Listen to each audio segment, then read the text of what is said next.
Introduction. We live in challenging times. Markets have become more volatile. Governments are ever more regulatory and grasping over their citizens' wealth. It's time to review the laws of money. In such changing conditions, it's easy to lose sight of the fact that we live in a very abundant world, that the laws of money and flow are eternal and natural, that nothing has really changed. Abundance is our birthright. Here in this little book, I will reiterate the main laws and principles from my other books on abundance. The trick to money is having some, and life was never meant to be a struggle, and encapsulate them for a fast and easy listen. These are the laws of money. They serve to remind us how to align effortlessly with flow and abundance. Money is energy. Your life is energy. You are a physical body, a personality formed from a collection of memories. But what you are in the end is a feeling. That feeling has a spiritual identity. It is your soul. Money is also a feeling of wealth, security, flow, and success. Sometimes money can be a feeling of importance and specialness, a feeling of power. Throughout history, philosophers and great religious leaders have taught that there is a divine abundance which ebbs and flows through our lives, as the seasons do. We are loved and provided for. Money is just a symbol of the infinite goodness, the compassion that gave us life. We intrinsically know how to manage on the physical plane. The knowing is God-given and natural. In these pages, I lay out the 10 commandments of money. This is not a rah-rah, up-and-at-'em, get-your-act-together book. Instead, we look at the psychological aspects of aligning to money. But you also find the deeper metaphysical secrets of abundance laid out here. The inner game, as some call it. They are the subtleties known only to some. Subtleties usually overlooked because they're not immediately obvious. We each have to search within to comprehend the ebb and flow of money in our lives. It's one of the great spiritual lessons of the earth plane. As our physical balance, love and compassion, interpersonal relationships, and the other experiences we collect in life. Money is important. First, because obviously we have to eat. Second, because as divine spirits, we get a free body, and we're spiritually required to take that body around the earth plane to collect life's experiences. Mobility is important. It grants you the wherewithal to delve deep within yourself, to pull out your true power. From that personal power flows all the money that you'll ever need. At the end of your life, with all its triumphs and all its beauty, you're just a collection of memories you managed to acquire. Those memories make up your spiritual identity, your soul, expressed as a sacred, infinite feeling. And that composite feeling, the story of your life, is the real you. It's eternal, for within it is the divine spark of God. Over the centuries, money has gotten a bad rap.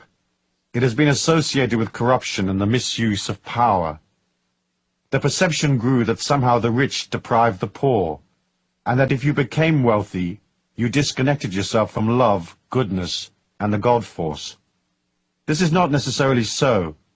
I genuinely believe you can be rich and spiritual, and that with your abundance you can create love and compassion, using your wealth to help others strengthen themselves so that they might also accumulate money. Each one spreading his or her wealth around so that everyone can collect the experiences they need to become proficient in life's ways, to become fully transcendent and wise. In John Randolph Price's wonderful little volume, The Abundance Book, he cleverly reminds us that all the philosophies and religious systems of the ancients included the concept of self-sufficiency, that the ideas of harmony, peace, and abundance are common to all cultures. Price quotes 9 excerpts from the Bible, abundance affirmations such as, "Beloved, I wish above all things that thou mayest prosper, and thou shalt remember the Lord thy God, for it is he that giveth thee the power to get wealth." Most of us don't remember these. We only remember money is the root of all evil. But the actual quotation is, the love of money is the root of all evil. Money of itself is a symbol of appreciation, a gesture of goodwill and compassion. It's only the negative emotions around money that are evil, greed, avarice, an obsession with power, and so on. Money is neutral. It's only a solidified form of energy, light. And light, of course, is also neutral. It can illuminate a church or cast shadows in a torture chamber. In the early Christian era, the church sought to control people. The ideas of self-sufficiency and the oneness of all things was edited out of the scriptures and religious teachings. Self-empowerment and independence were considered threats to religious authority and the feudal control of common people. But times have changed. Price points out in his booklet that the transcendental movement has, in the period of just over 100 years or so, reclaimed the concept of abundance, harmony, and the oneness of life. It began with Ralph Waldo Emerson and the early Theosophists, and then on via Mary Baker Eddy, the founder of Christian Science, and those who formed the New Thought movement, each one helping to re-establish the spirituality of self-empowerment. John Randolph Price points out that the idea of spiritual empowerment of the individual was carried from tentative beginnings to a greater and greater acceptance, finally emerging as a great spiritual light.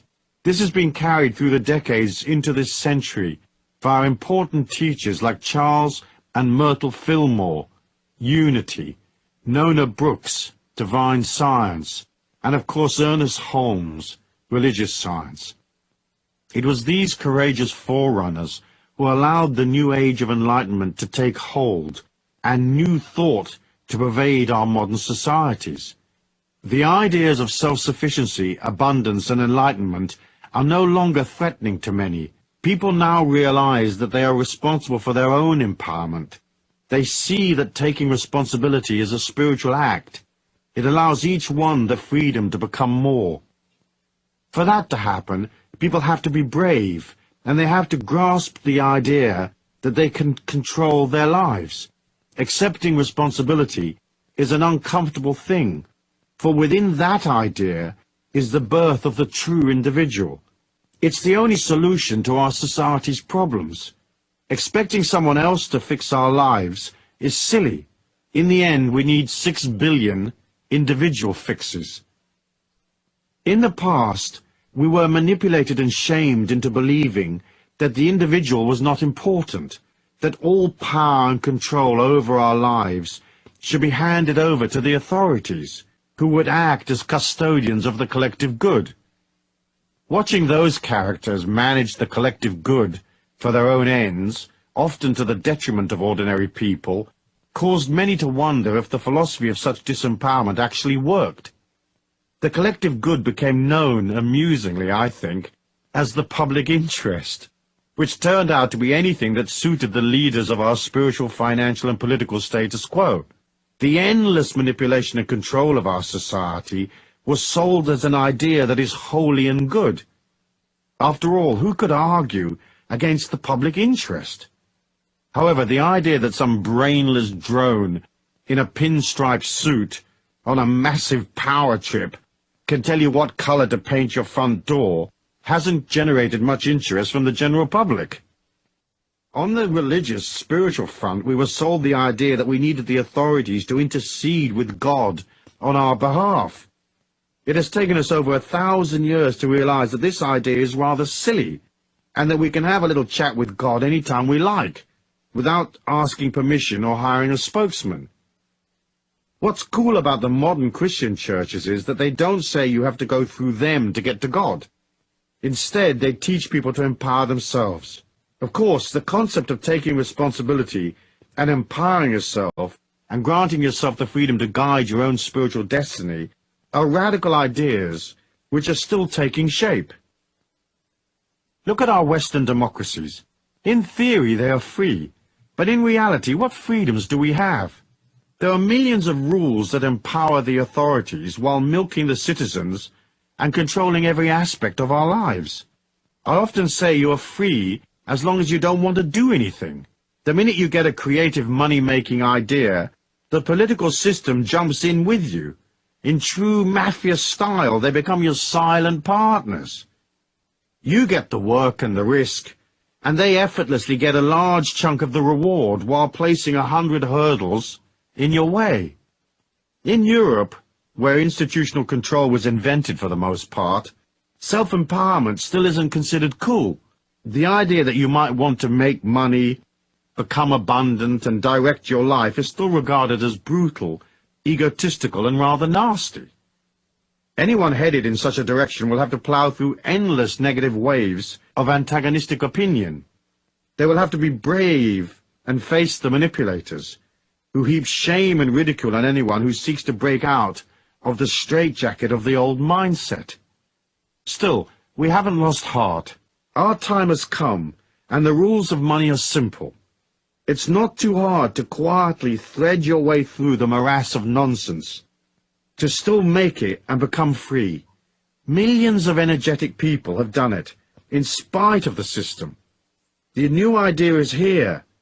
Control is very old-fashioned, and our societies will gradually change as people come to see that the old system just doesn't work. I think the pioneer spirit of the Americans has allowed them to embrace the idea of individuality more readily. People there are more free. They're not so tied to the memory of ancient feudal systems. As a result, the new thought has gained ground in America, and individuals can strive for abundance, liberty, and mobility without feeling bad about it. People want to be free. They want to experience life to the full, without having to subjugate themselves to restrictive institutional controls. It stands to reason.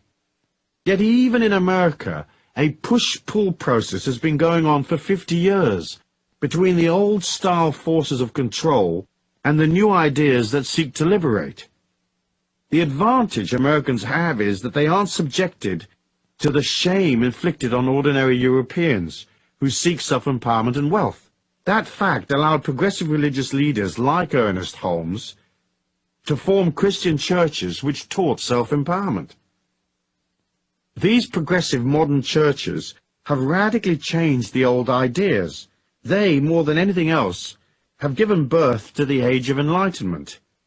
Chuck in the hippies, flower power, and the New Age movement, and suddenly great swathes of the population are thinking differently. Each one is pushing up against the thought police, those who seek to disempower and impoverish us while controlling, marginalizing, and ridiculing alternative ideas. John Randolph Price says, "It is now estimated that at least 25% of America is involved in some measure with what is considered esoteric philosophy or New Thought religion. And right in the mainstream of this consciousness is the truth that God is boundless wealth. And as expressions of the infinite, we have an abundant inheritance." In the time frame of history, these ideas are brand new, and yet they have swept America like wildfire and spread from there across the Western world. The concept of abundance and self-reliance is being given a new image.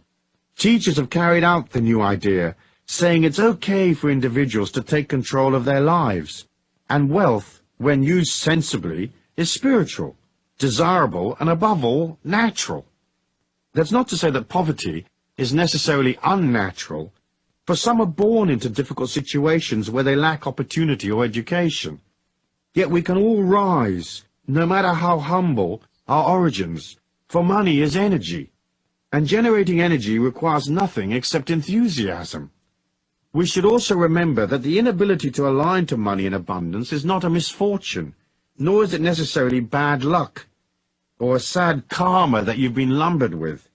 More often than not, a lack of money is the result of errors in the fine-tuning of the buttons and knobs that make up the real you and your grand plan. The difference between the tramp and the millionaire is an almost imperceptible shift in consciousness and vitality. You too can make an upward shift simply and easily. You can learn to be more open and place yourself in the flow while learning the subtle laws of money and abundance so that life's opportunities come to you more naturally. It's all part of your spiritual journey. That is not to say that people who are very rich are necessarily very spiritual. Some are naturally adapted to the marketplace of life. However, in order to be a complete, whole, divine being with a bag full of memories and experiences, you may need to make the adjustments. So here are the 10 Commandments of Abundance, along with the underlying metaphysics and a brief discussion on what action you might take. I trust that I can remind you of the things you already know, bring to your perception things that you may have missed, and urge you to take certain actions so you can step into the prosperity and security which is a natural part of our human evolution.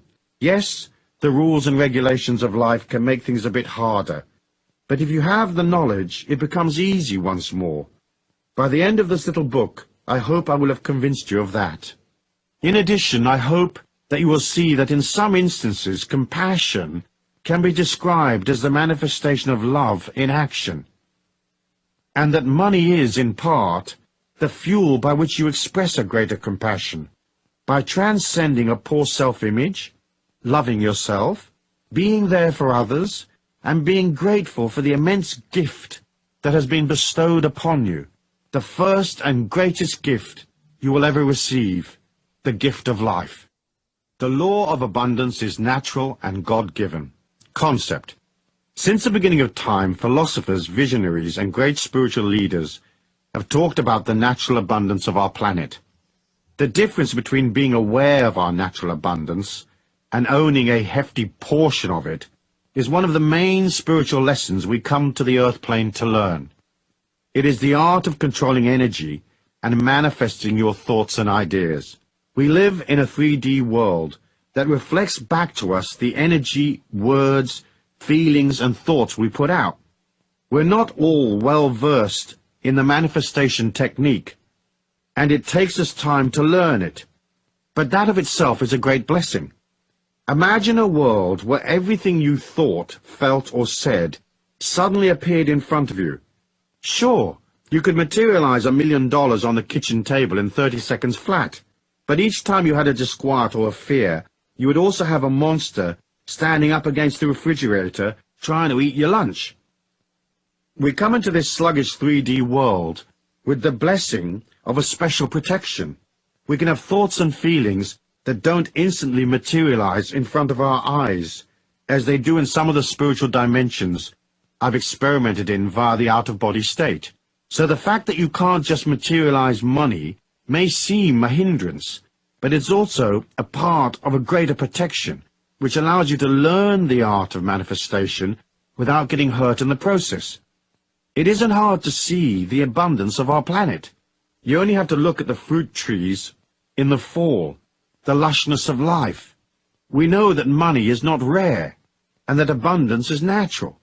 Buckminster Fuller calculated that if all the wealth of the world were divided equally among its citizens, each and every one of us would be a millionaire.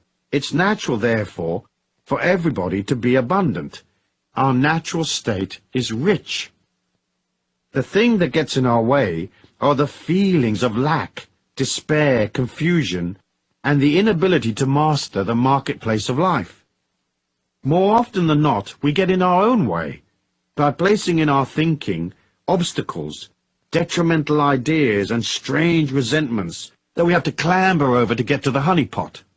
I'm sure by the end of this book we will have sorted that out, and you'll remember what you already know, namely that life is energy, money is energy, and there's plenty of both. Start by reminding yourself that there's loads and loads of money around.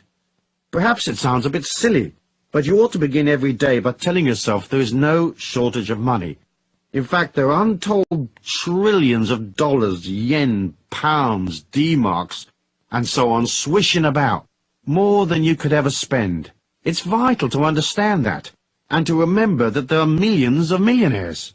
Lovely, rich people to whom you can sell ideas, products, energy, and so become a millionaire yourself. We've been programmed by the system to believe that there are shortages and lack, and that uncertainty is normal. It is not. The idea is a psychological racket designed to control people and keep them in line by making them fearful. Don't buy it. Most people suffering from a limited mindset have no comprehension of just how much money there actually is available to anyone with the will to step up and collect. Look at the ancient holy books. You will see they are full of hope and positive expectancy and abundant affirmations. In the Bible, for example, the words of Jesus are abundant. He lived in abundant times. There's no place in the Bible which says that Jesus wasn't making ends meet, even though Joseph and Mary were supposedly poor at the time of his birth. However, because we're taught a fear of power, it is naturally assumed that somehow money is evil, that rich people are dishonest and crooked, and that they feed upon little people. While the economic forces of our planet are certainly stacked in favor of the big institutions and governments, there's nothing stopping each one of us from gathering our fair share. It's hard to align to money if you think it's evil and nasty. But once you come to understand that money is neutral, that abundance is natural and spiritual, it's easy to see that having money does not necessarily deprive someone else. Many of the greatest teachers have given credence to this idea, that abundance is spiritual, and that it is your feelings and your thoughts that create the abundance for you. In fact, if you're wealthy, more often than not, you will be disposing of your money commercially and charitably, supporting people around you, and adding to the overall velocity and flow of wealth. As I said elsewhere in my writings, there are trillions of dollars zipping about electronically on any given day. Those electronic signals are literally passing through your body right now, as are all the TV and radio signals that are in your local area. If you stop and think about the millions flowing through your hands right now, imagine making a slight flick of the wrist in order to halt some of that loot in transit, so it sticks in the palm of your hand. A flick of the mind is faster than a flick of the wrist. Money is good. Greed is not good. However, there's no reason why you can't be very rich, stinking rich in fact, and still be extremely spiritual and a wonderfully generous person, aligned to the God force, with a huge heart and compassion for everyone you meet. Metaphysics. One of the inner concepts we have to grasp early on is that the whole of our reality exists in a wave-particle duality. I'm going to deal with this idea in detail in law number 5, but I'd like to mention it here in passing, as it is a key factor in understanding why some people are rich and others aren't. What the wave-particle duality means at a quantum level is that our supposedly solid reality is not actually solid at all. That everything exists in an oscillation or a hazy wave. It is ill-defined. This hazy wave condition remains the same until a particle is observed, whereupon it changes from being somewhere in a hazy state to being solid and existing in a defined place. The metaphysics of money and our ideas around money and abundance follow much the same path as the laws of quantum physics. In order for money to become part of your life, it has to go from a hazy wave state of ideas, dreaming, wishing, yearning, and vague maybes, into a solid state, a dollar bill, credit in your bank account, a coin in your pocket.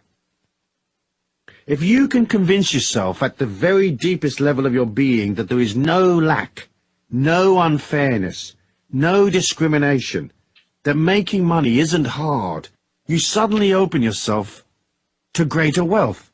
This is because you've collapsed your self-denial, your aversions and resentments, and you flip from the insecure, hazy wave state that says, where's the rent coming from, to the solid particle state.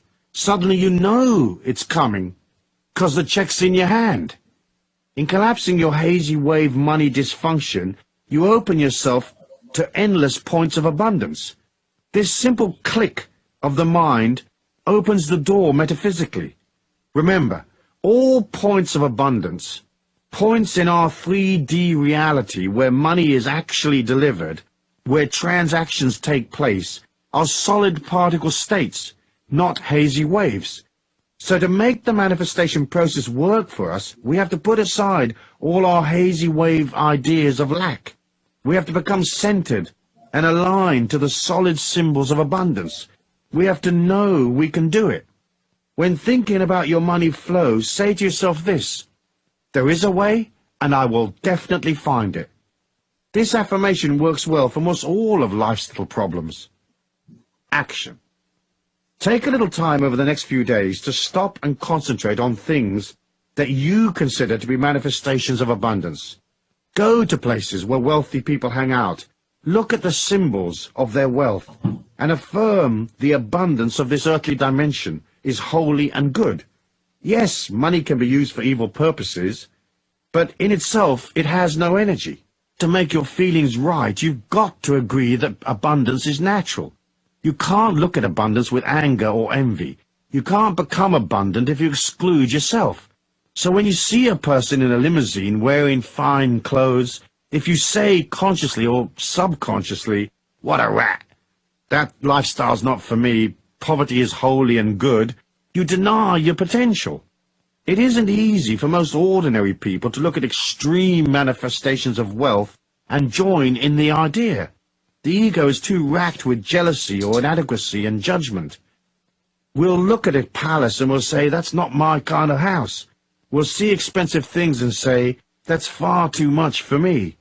To be abundant is simple, but first you have to be able to join with your feelings. It's not vital that you can instantly visualize yourself in the presidential suite of a 5-star hotel, providing you don't deny yourself the possibility.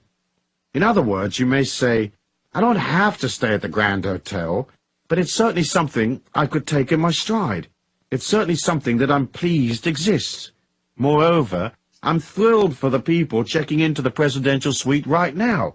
In this way, you switch from the negative affirmation that money is bad and poverty holy to the idea that money is neutral, that abundance is natural and God-given.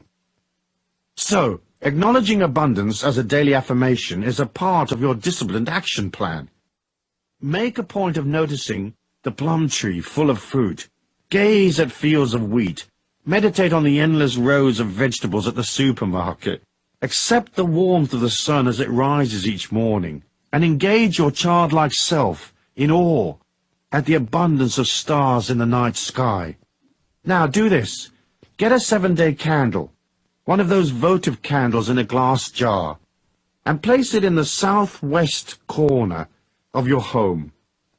With the candle, you can place any sacred or power objects you may have. Next, you'll write a letter to the universe at large asking for a cash refund. I'll explain.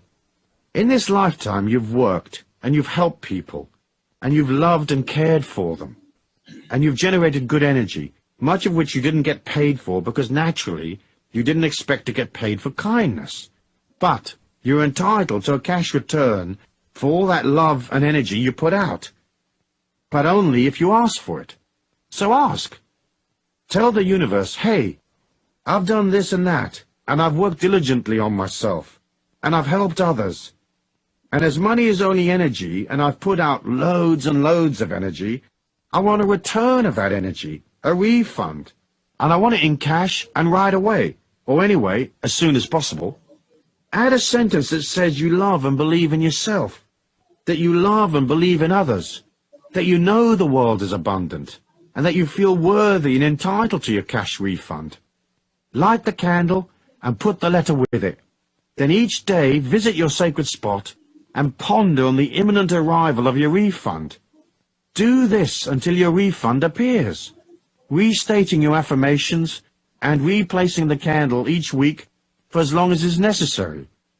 It's okay to leave these candles burning all the time. Just make sure it's in a safe place. Expect a surprise. You'll be amazed. When I did this exercise, I waited for a few weeks and then $30,000 dropped in my lap unexpectedly. Nice refund, I'm thinking. Chapter 2.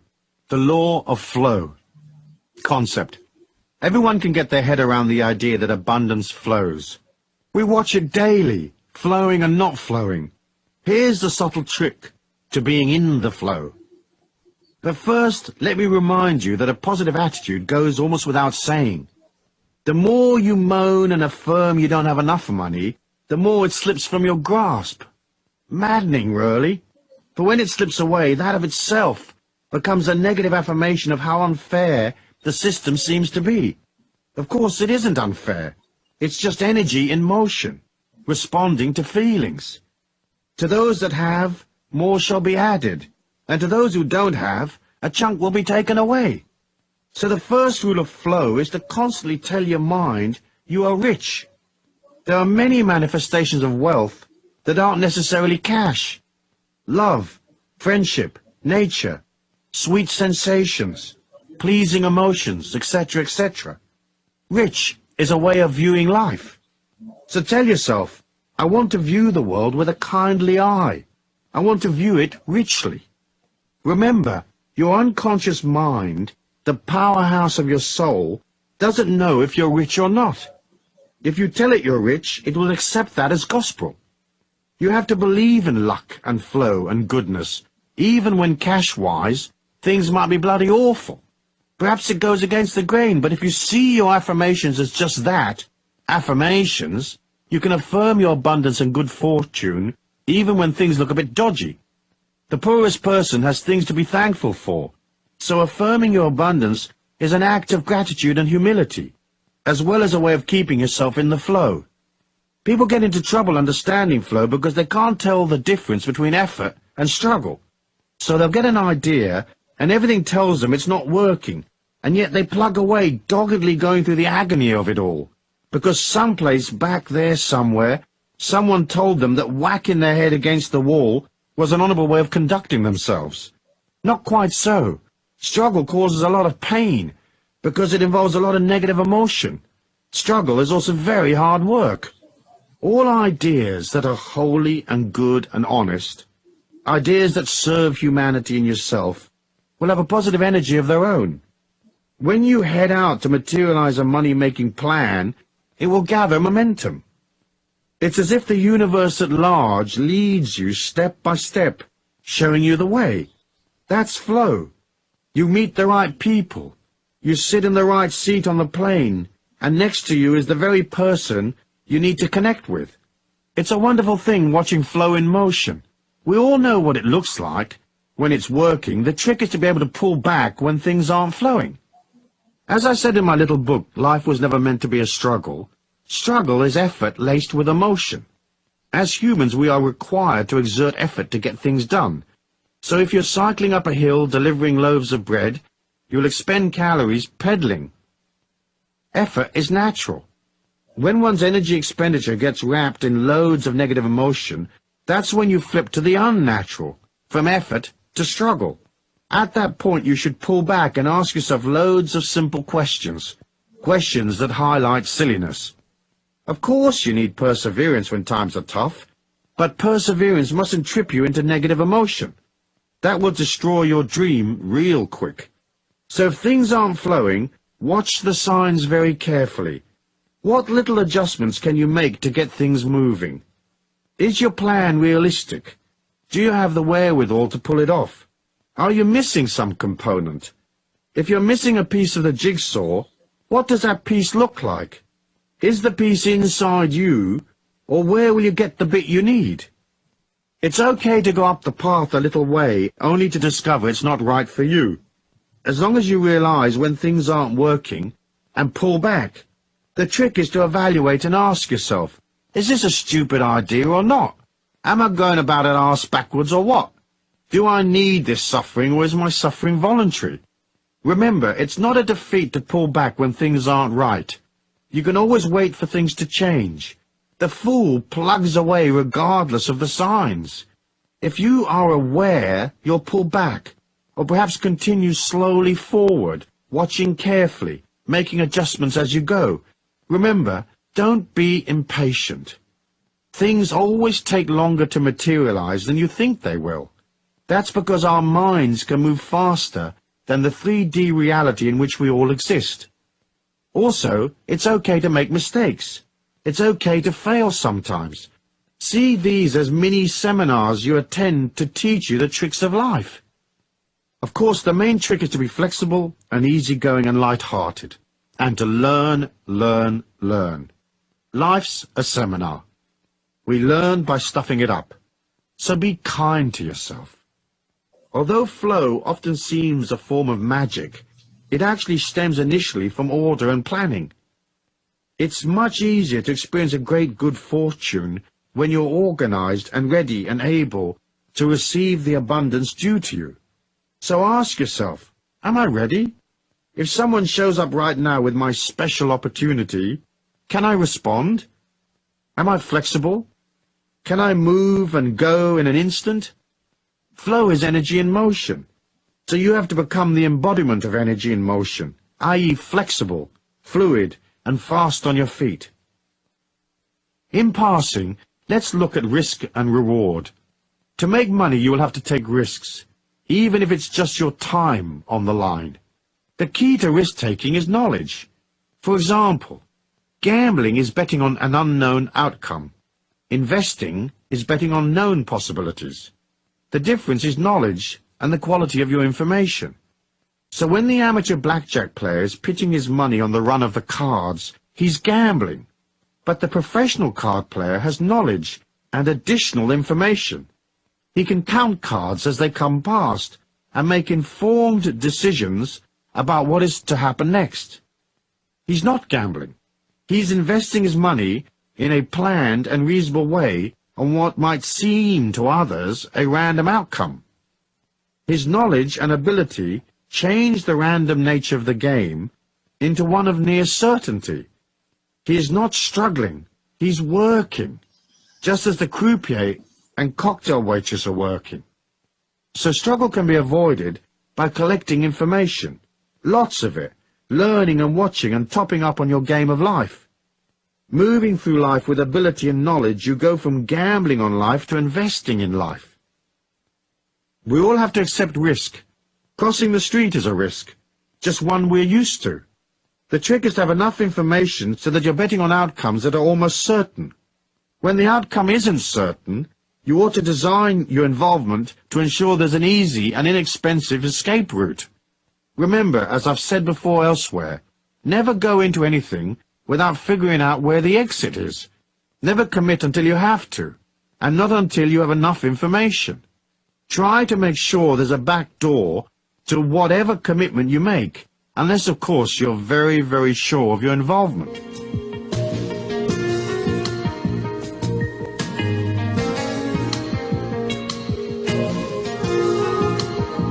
Metaphysics.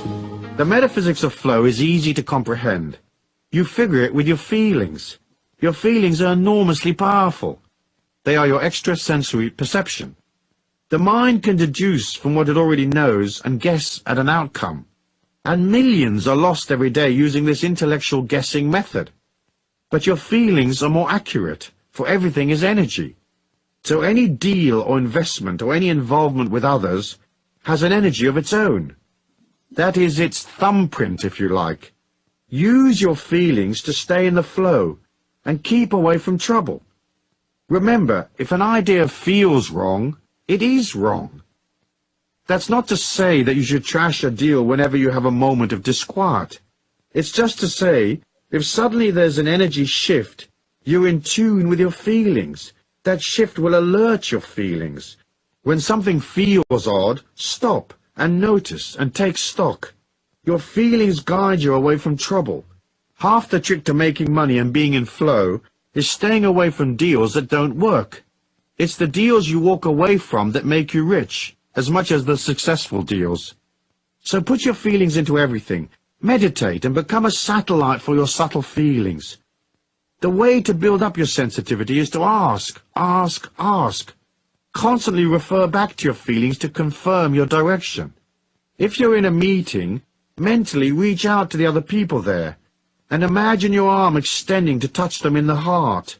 Then mentally pull your arm back quickly while centering your mind, blanking it, and ask, how does this person feel? edgy, arrogant, angry, excited, crooked, safe, loving, kind, and so on.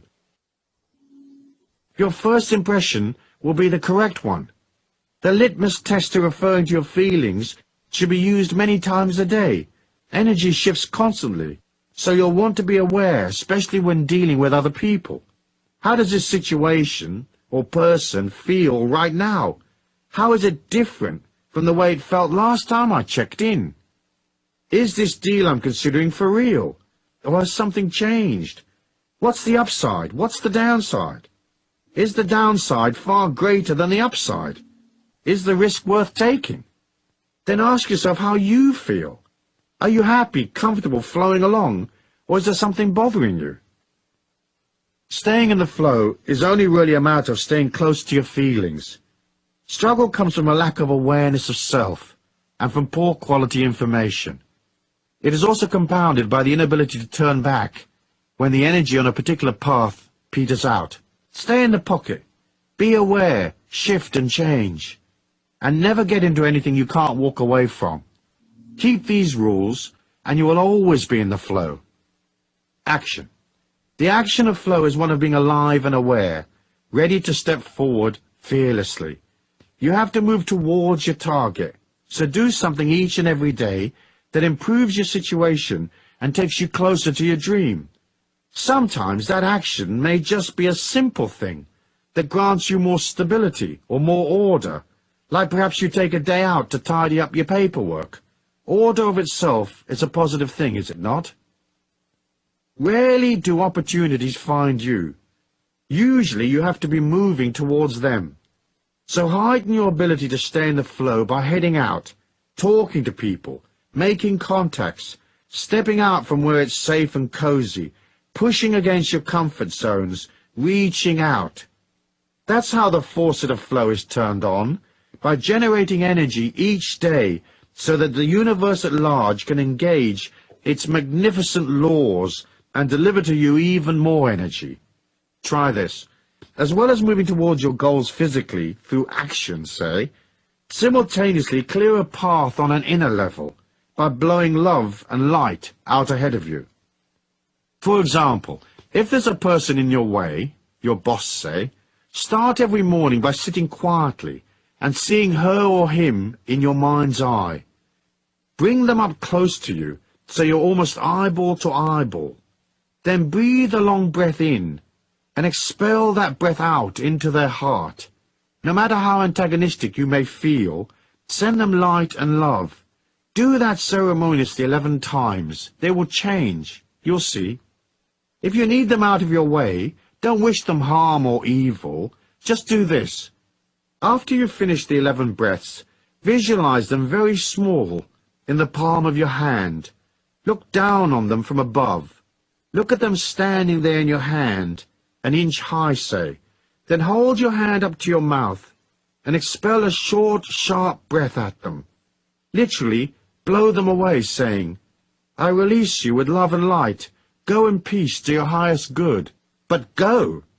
Using this method, I got rid of a bothersome IRS tax agent who'd been harassing me for 18 months.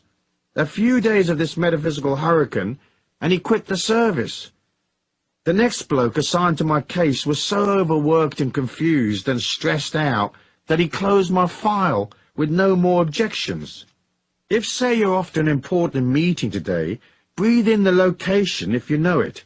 See it in your mind's eye if you've been there before, or visualize the people, or at worst, just imagine the meeting. Breathe in 11 times and see love and light to that location. Remember to tell your mind approximately what time the meeting will be. So say, I'm projecting this love and light to such and such a location for use between the hours of noon and 2 o'clock or whatever. Use your inner power equally with your outer strength. That inner power places good energy ahead of you. It gets rid of dodgy people and helps close the gap between you and money. That brings us to the next law of money, which is the law of distance. Chapter 3. The law of money and distance. Concept. In order to be abundant, we have to be close to money. Often our relationship to money follows a push-pull, love-hate pattern similar to our other relationships. Sometimes a marriage or an interpersonal relationship may seem close on the surface, but in reality may be quite distant on an emotional level. It may be that one of the partners is pushing the other away, or because they're both pushing each other away, or because they are silently angry with each other. You have to look at the distance between you and money. Are you close to it and pulling it to you, or are you distanced from it and pushing it away? Naturally, the closer you are to money, the more likely you are to receive plenty of it. The law of distance breaks out into 3 distinct categories: emotional, intellectual, and physical distance. Let's talk about emotional distance first. If you have subconsciously established an emotional distance from money over the years, and if that distance is embedded deep in your mind, an anti-money veneer develops around you like a rhino's skin. It's a bubble of energy that disempowers you, denying you access to the green stuff. In a weird way, the anti-money veneer is trying to protect you from getting money. It establishes itself over the years. It's partly due to the anti-money feelings you hold, as discussed previously, but mostly it's sustained by what you feel about yourself.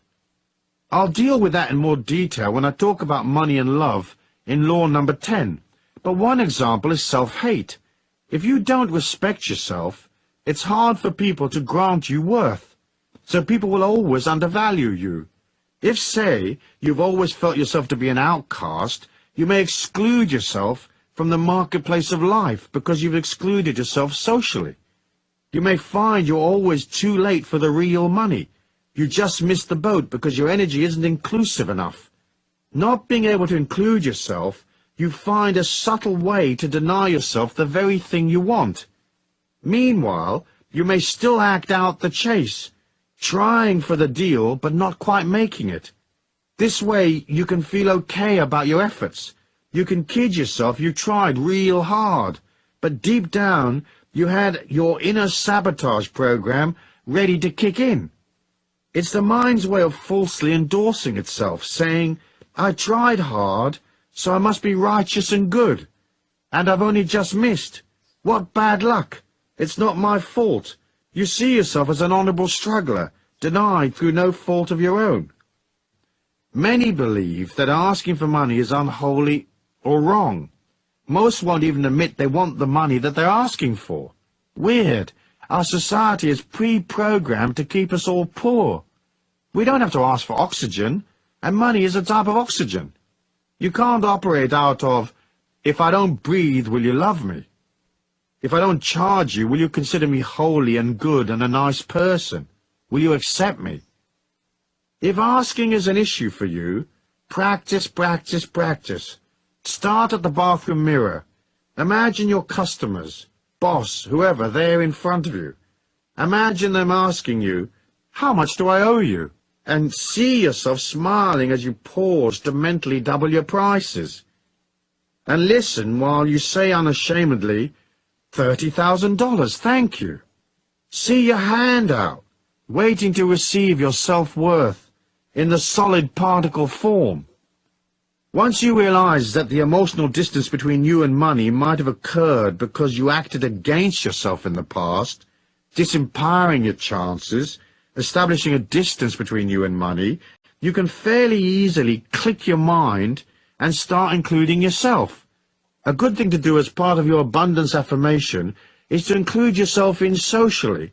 Go to the street party, show up at the dance, attend church, seek people out, and make it a discipline to include yourself. Remember, the more people you know, the easier it is to make money. People are the custodians of the planet's wealth. Knowing people is almost as good as cash in the bank. If you've created an emotional distance between you and money in the past, take a moment to ponder on what those emotions might be. Write them down and really look at them. See where they came from. Then realize that all you have to do is change your mind and act out that change by sidling up to where the moolah is. At the same time, you have to work on how the bubble of anti-money protection built up around you. Some of it is shame, as I said, but most of it is suppressed anger. Once you identify what feelings you've suppressed, you can start owning them. Once you realize you're angry, you can release it. Whack the cushions with a bat. Rant and scream and shout. Release the anger, saying, "I'm angry because I'm not getting paid as much as I'm really worth." Let it go. You can change the situation later and put up your prices, but first you must release the emotion. You can't get a pay rise when you're angry. People will react to the negative energy and will resist you. They'll perceive, consciously or subliminally, that you don't love yourself. So why should they acknowledge you? They may even try to cut your money because they see you are devaluing yourself. Write down on a scrap of paper what it is that irritates you or frustrates you, the things that make you angry about money and the way it flows into your life. If you perceive that a certain person is blocking your access to money, include them on your list. Try to be honest with yourself. Telling yourself little fibs and being covert with yourself is partly how you establish the distance in the first place. Truth may be uncomfortable in the short term, but it's preferable to the long-term frustration, anger, and struggle that comes from a lack of awareness, especially if you have to sustain a lot of half-truths or lies. Say, for example, you tell yourself you're working hard, but you know that you're mostly doing busy work and avoiding the difficult stuff, and that you're loading up in actions that look good but get you nothing. If this is so, you might get very pissed off by your lack of results, without being aware that you're acting as a terrorist against yourself, sabotaging your bottom line. Once you're honest, you can make adjustments. If, say, you've kidded yourself you're brilliant at what you do, when in fact your performance is sloppy and inferior, it limits your ability to get to the truth and really improve. Usually you'll claim that your lack is because of some outside force, luck or whatever. Most people you meet are fairly useless at what they do. You know that because you see it every day. Now, this sloppiness of attitude, this laziness and lack of effort does not necessarily apply to you, but we can all evaluate and improve, can we not? On the other hand, you might have created an emotional distance between you and money because you've capped what you will give. So you might eke out your energy, limiting what you will provide or do for others, while expecting the universe at large to dollop great quantities of goodness upon you effortlessly. You have to be ready to serve and to give. You don't have to give money away necessarily, especially if you don't have much, but you do have to give of your heart. You have to be emotionally generous and willing and open, and not tight-assed and closed. If you expect the universe at large to increase your income 10 times, it's hard for that to happen if your heart is closed and you are no bigger as a person than you were before. It's simple to comprehend. Big heart, big money. Little heart, little money. And lots of rip-offs and missed opportunities. Deals that go sour, ad infinitum. Easy peasy lemon squeezy. Anyone can work that out. So closing the emotional distance means opening your heart, going past your resistance, stepping up to bat, and including yourself in the process of life. You have to be present and aware. You have to join, not avoid the issue. So be open, be ready, willing, limitless, agree to serve. Subjugate your ego for the needs of others, but don't lose your sense of self. Be available, open and ready, but don't give yourself away either. You can hold on to a strong sense of self-worth and still serve others. It's a part of our great lesson in life. It's the act of going from a limited perspective to an infinite one that says money is everywhere. And the more open I am, the greater the potential for me to pull opportunities from everywhere. Many people resent money because they feel life hasn't been fair to them, that they've worked hard and haven't received as much as they should have, or that they are paid less than other people with inferior qualities to them. However, harboring these negative emotions only widens the gap between yourself and money. The other concept that fuels this emotional distance is the idea that someone ought to provide for you, that somehow the world owes you a living, The world does not owe you a living. You have to nurture and provide for yourself. This is the secret to closing the gap between you and money. Rather than blaming others, projecting your disquiet and lack, or your anger about money onto other people, begin to own your feelings. The intellectual distance between us and money usually results from a lack of understanding or knowledge. Sometimes we just don't know enough about what we're trying to achieve, or we're not well versed in the conditions of the marketplace, the ebb and flow of transactions. It boggles my mind the way many go into deals without knowing the people concerned, having little information to guide them, or they accept on face value the information presented without checking to see if it's accurate or not. That's not very clever. Another important thing is that many people never bother to learn their job or trade. Knowledge is power. The more knowledge, expertise, and connections you have, the easier it is for you to make a profit at the game of your choice.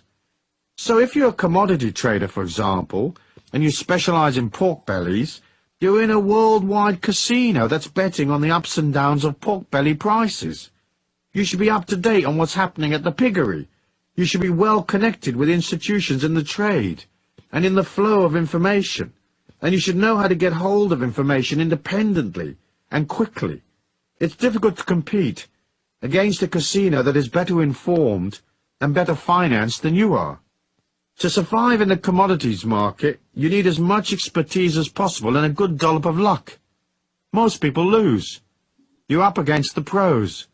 And although you might have a hunch and hit a winner from time to time, in the end the odds are stacked against you, unless you know things that others don't know. They say the way to get a small fortune in commodities is to start with a very large fortune. In other words, the market is designed to part you from your money. Ask yourself, do I have enough information about the marketplace and/or the particular area of creativity I want to be involved in? Am I a long way from the flow of information, an amateur in a professional's world? Or am I ready and up to bat? Maybe all you need to experience real abundance is to improve your knowledge and close the intellectual distance. In passing, let me mention another thing that can cause intellectual distance between you and money.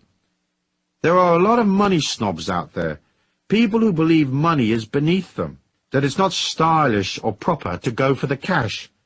They are elitists at heart, so they seek to elevate themselves above the concerns of common people by feigning a disregard for the things that concern ordinary folk, like earning a living and turning a buck. Sometimes this elitism is a social class thing. Sometimes it's a form of spiritual elitism, where a person feels themselves far too holy-moly to be dealing with the trappings of the real world. Don't be a money snob, unless of course you've inherited millions. Then you can do what you like. The rest of us have to deal with life day to day, and money is a part of taking responsibility and accepting the system. You might as well enroll for the seminar and get it right, quick. That's the most pleasing way. It takes you to harmony and well-being and a stress-free existence via the shortest route. The matter of physical distance is simple to comprehend. Certain industries are located in certain places in the world. If you're a long way from where the action is, you may want to consider closing the gap. For example, if you want to make it big in movies, you more or less have got to be in New York or LA. It's pointless being in Arkansas if you want to be in films. Closing the physical distance is a matter of showing up in the marketplace, becoming a face that people know, demonstrating your expertise, and getting into the loop where the movers and shakers are. People who could bestow great opportunities upon you, perhaps hire you or give you a contract, aren't scouring the distant hills for talent. They're in the flow. The people they know and socialize with are also in the business, and they're communicating with those who made the effort to show up and declare themselves in the loop. So to make it, you have to go beyond your resistance, your shyness or inhibition, and head into the marketplace. It doesn't matter if you're not ready. If, say, you're a composer of pop music and you haven't got all your songs and demos together, you've still got to declare yourself in. It's a physical, emotional, intellectual declaration. You have to know what you're doing and be aware of which record companies are buying what acts, who's up and who's down, what's happening and what isn't. It's also a physical declaration of saying, I'm going to go past my shyness. I'm going to make the connections and enter the loop, because knowing people is a very big part of closing in on my dream. I'm going to appear and play my songs in clubs. I'm going to put out demos. I'm going to become a commodity. Sooner or later I'll be noticed, and a great prize will descend upon me. Metaphysics. The metaphysics of distance are connected to the subtle bioelectric energy field, the etheric, that surrounds you. It is a map of your feelings. When you are a long way from money, emotionally, intellectually, or physically, your subtle energy will lean forward towards the few money sources that you do have. It will lean against people, begging for opportunities, begging for life to cut you some slack, or begging for a miracle to cover your phone bill. Your subtle energy becomes sloppy because you're leaning away from your power, towards what you perceive as the lifeboat. When you're solid, when you're taking action, working on yourself, your etheric is strong and powerful. It's not leaning up against life, trying to pillage it. It is standing straight, saying, I'm working on myself, collecting knowledge, processing my feelings, improving my performance. I've brought myself to the marketplace, and I am at peace with myself. I know money flows. I know fantastic opportunities are available to me. I don't have to lean against people. I can wait, watch, and pick my moment. I'm not whining and begging, globbing on to people like some sort of sticky goop, hoping they will elevate me or cut me a special deal. In the metaphysics of distance, you don't lean up against what you want, because in doing so you push it away. Stand straight, nurture yourself, crown yourself king or queen, and work on things that are practical, things that endorse and help you. Action. It's a simple thing to sit in meditation and differentiate between your intellectual attitude to money and your deep inner feelings. Most people would like to have some more of it, but you have to ask yourself if there's a contradiction between what you say you want, hey, I want more abundance in my life, and what you actually feel. Closing the emotional distance is a matter of deciding or looking at what your deep inner core beliefs are about money. How will you emotionally get off the island of lack and row yourself over to the mainland where the market is bustling with activity and cash is flowing? In a moment of quiet, write down a list of those feelings and attitudes you have about abundance. Be aware of any non-actions that have distanced you from money. Try to discover your core beliefs. Who are you? What would make you happy? What's real and possible and fun? And what's just the ego's disquiet? Delve deep within and ponder. Pondering is good medicine. Discovering what you really want saves you endless confusion and wasted energy. Use your feelings to differentiate between vague yearnings of the ego and your deep innermost desires and needs. In this way, you will eliminate blocks and highlight any contradictions that may exist. For example, many would like to be millionaires, but subconsciously they know that making millions often takes lots of effort, and with that comes a lot of stress. So intellectually, they would like millions, but their inner truth is different. In effect, their subconscious protects them from something that sounds good to the ego, but would actually be a living nightmare. Looking at the distance between you and money teaches you things. Perhaps all you really need is a bit more money and a bit more security. Now, it may seem an odd thing to say, but you can't get security by earning money. Earning money involves activity, and all activity burns energy. So eventually that energy burnout makes you insecure. Low energy equals fear. High energy equals security. The only way you can increase security is to nurture yourself. All insecurity comes from the fear of collapse, the collapse of a situation, of your life, a business, whatever. So if you need more security, work on your body, be kind to yourself, sleep more, rest, Hang out in nature. Do nice things for yourself. No amount of money in the world can make you secure. Of course you can combine hard work with self-care, but you have to work at it. I was having dinner with Deepak Chopra recently. He's a successful author and lecturer, constantly jetting around the world. Yet he maintains balance by finding time to work out, no matter where he is, and by maintaining a very healthy diet. He told me that every 3 months he takes 5 days off on his own. He goes somewhere remote like a desert and stays there in silence. No phones, no people, nothing but him and silence. It's a brilliant idea. He rebuilds his energy by pulling back, and then he's ready to zip around for another 3 months. Get in touch with who you are. See what motivations are real, and which ones come just from the intellect and ego. Perhaps you don't really need the aggro of piles and piles of activity and responsibility. Perhaps all you need is a carefree life, with some good creativity, loads of friends, and plenty of fun and games. In the end, you must both take care of the inner spiritual self and satisfy the many needs of the outer self. It's a balancing act, like everything is a balancing act. If you look within and discover that making piles of money is your thing, but worry about the contradiction that may exist within you, don't despair. It's easy to change the subconscious. You just tell it that you've decided to change. You can easily rewrite your subconscious mind. You just keep telling it something different. You may have to do so over a period of days and weeks, but it's simple to agree to change your mind.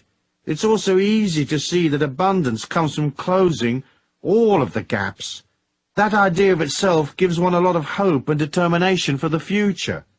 Of course, it's not just the emotional, intellectual, and physical gaps between you and money. The real gap is always between what you think you want and what you actually want, deep down. Once you arrive at the truth, deep within, you've come home spiritually. You've returned to the source, where your divinity exists. In there you will find the truth, the meaning of life, and you'll see what it is that you want to do, what you want to offer the world in this lifetime. It's there in the deepest recesses that you find your connection to all things. From that stems a sense of immortality, and from that comes security. Bingo! Meanwhile, you could probably use more cash, so as a part of your action plan, do this. Get your checkbook out and write yourself a nice fat check, payable to you and post-dated. Then pin it up on your fridge or bulletin board and look at it from time to time. A friend of mine who opened a shop wrote herself a check for 10 million Australian dollars and post-dated it 5 years. Her shops did well, and she probably had a few million when a company proposed that she franchise her stores. The deal was worth about 7 million. The franchise deal came in with just a few days of the 5 years left. In the end, she decided that she was into creativity, not accountants and lawyers and all the stress that comes with a deal like that. So she didn't follow through. But she was satisfied, though, because the universe did provide for her check to be made good, even though she didn't take the potential 7 million on offer, which would have given her a total of 10 million. I'm sure she'll get to her 10 million in the end. She'll just go about it in a less stressful way, a way that suits her creativity. Chapter 4. The Spiritual Law of Supply and Demand. Concept. Money is important because it is a symbol of your mastery and comprehension of life's great journey. You don't have to become rich, but you do have to have your money trips under control. Commercially, the law of supply and demand states that if there is more demand than supply, prices go up, and if there is an oversupply and less demand, prices go down. But there are other aspects to supply and demand which are less traditional. To make money, you have to deliver your energy in some form to satisfy a demand that is out there. And if what you're selling is energy, charisma, and enthusiasm, there is no competition, because most others are selling things that are lifeless, loveless, and dull. So your stuff, your service, your creativity, whatever, will always be different, unique and desirable, because you will imbue it with energy, the God force, love and caring. It will excite people and bring them to life. It will carry within it the energy of the part of you that joined, the aspect of you that celebrates life, laughs and is carefree, the part of you that honors humanity. It may just be a garden chair that you're selling, but your garden chair will radiate with light and love. It will be so lovely you could place it at the head of the round table, and no one would think it odd, as your chair is a beacon of light. Energy is easy to sell. Everyone is into it. It helps them feel special, looked after and secure. Once you imbue your life, your products and so on, with energy, you will see that the law of supply and demand no longer applies. It only relates to the tick-tock world we see around us. It does not apply once you understand the trick of projecting energy into your money-making activities. To properly comprehend this idea, you first have to make a subtle ego shift in your mind. You have to switch from focusing on yourself, what do I need, who will supply my demands, what will I eat, who will give me the things I want, and you have to concentrate instead on the needs of others. This doesn't mean that you have to become a charity worker or disempower yourself financially. It's more a way of saying your needs will be met once you find a way of projecting energy and fulfilling somebody else's need. That is self-empowerment. Hoping someone will fix it for you is disempowerment, because a satisfactory outcome always lies beyond your control, subject to the whims of others. So switch your focus to, how will I fulfill somebody else's needs today, and get paid in the process? There is no way of making money on this planet other than by fulfilling people's needs. It's just an ego shift. First you concentrate on serving others, and in that way you serve yourself. There are more than 5 billion people on this planet, and every day of the week each one needs, say, 100 different things. There are trillions of demands that need satisfying.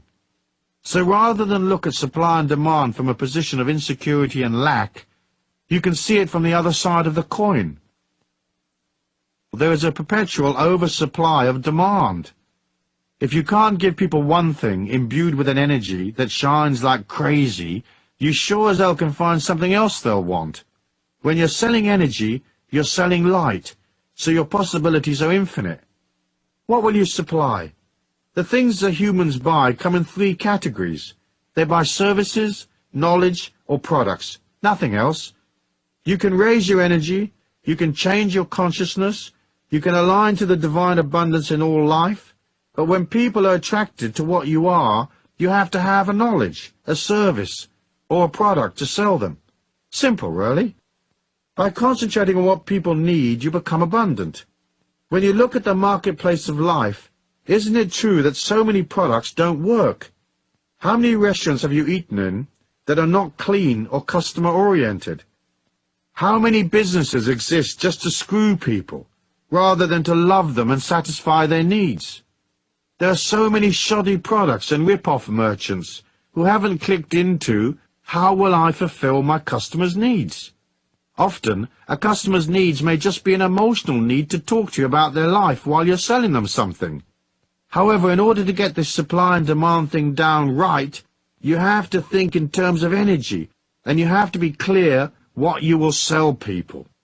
Providing a service is not usually as profitable as selling knowledge or a product, because more often than not, services have to be delivered personally, and there's a limit to how many hours a day you can deliver the service, and at what price you can charge. Knowledge, on the other hand, is valuable and easily packaged. We live in an information age. There are hundreds of ways of packaging knowledge. What you deliver in the form of knowledge does not have to be way out.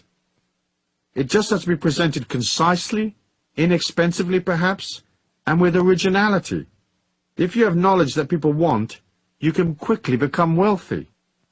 If selling products is what appeals to you, think of products that you believe in, products which are worth the money. Ask yourself, can I put my heart and soul into the product? Can I be enthusiastic and really love this gizmo, really serve my customers? So to sell things successfully, you have to subjugate your ego long enough to take people's money. This might sound a bit brutal, but in fact it is a religious, spiritual idea. You subjugate your needs, your life, your aches and pains, your experiences, and listen to others. Watch their eyes. Notice their body movements. Relate to them. Ask them questions. Work out, what does this person want? Then fulfill that want. Think about how you can improve what you do. Even if right now you work for somebody else, start by putting more energy in. If the place you work in is dull and lifeless, put energy in anyway. For by doing that, you will catapult yourself out of there to something better. If you're self-employed, think how you can make 20 improvements to your knowledge, service or product. In the end, you're selling yourself. So you'll want that looking good. You need to offer love, kindness and charisma. You'll want to be big-hearted, and right there, bushy-tailed and up to bat. So ask yourself, are you eyeball to eyeball with life, ready to serve? Or does some aspect of your personal agenda get in the way? If it does, put it to one side, quick. Put it aside long enough to cash the check anyway.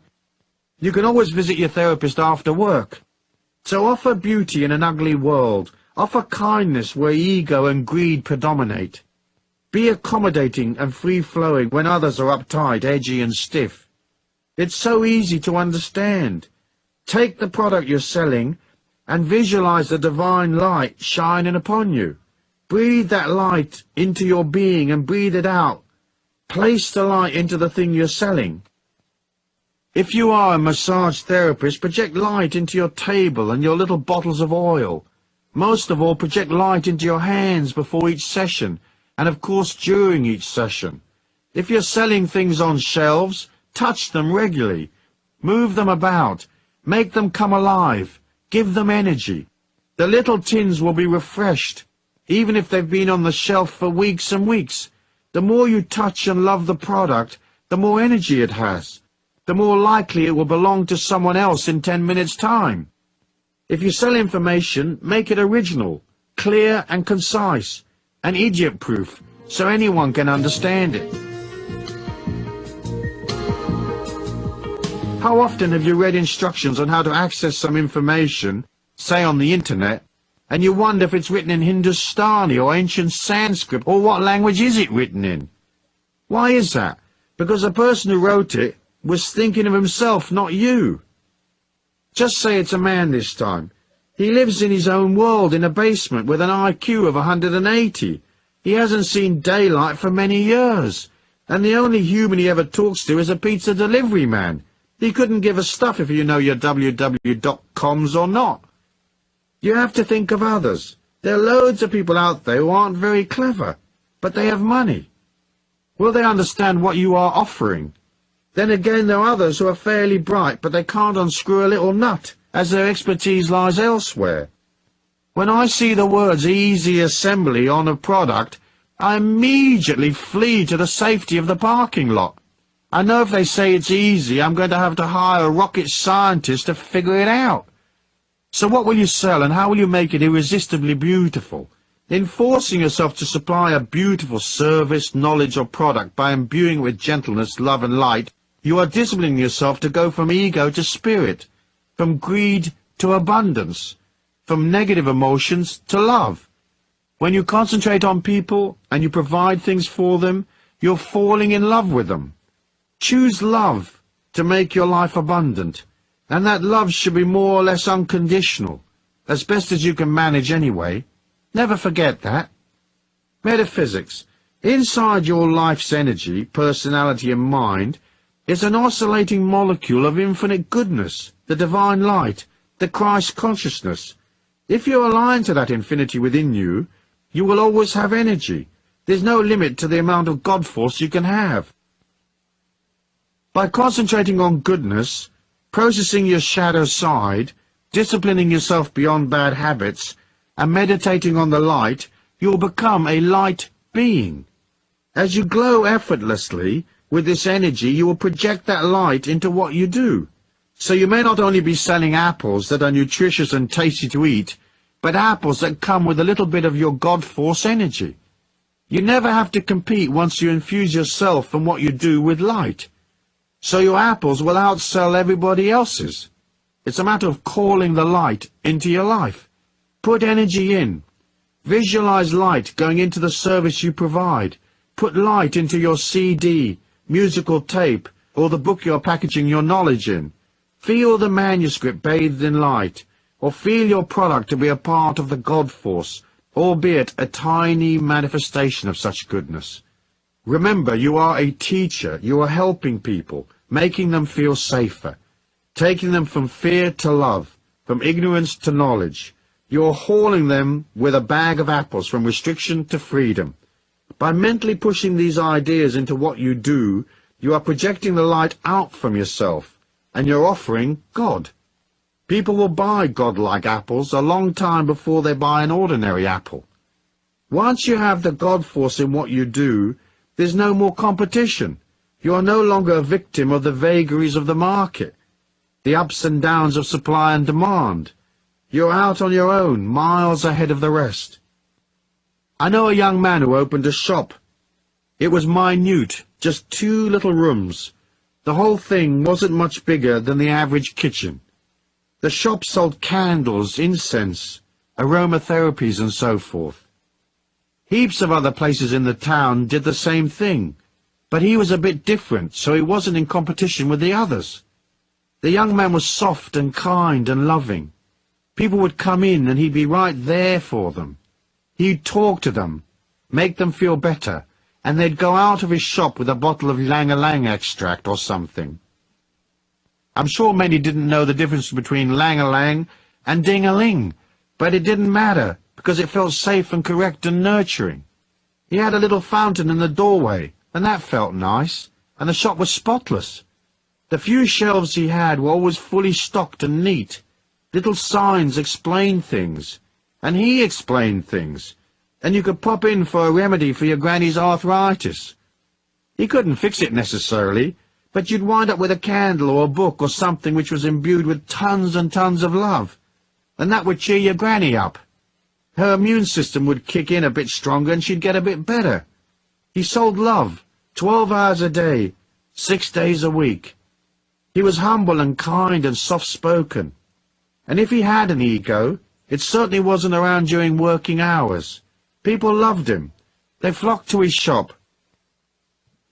After several years of selling love in little packages, he sold the shop for over $500,000, an astounding price for a few hundred square feet of shop.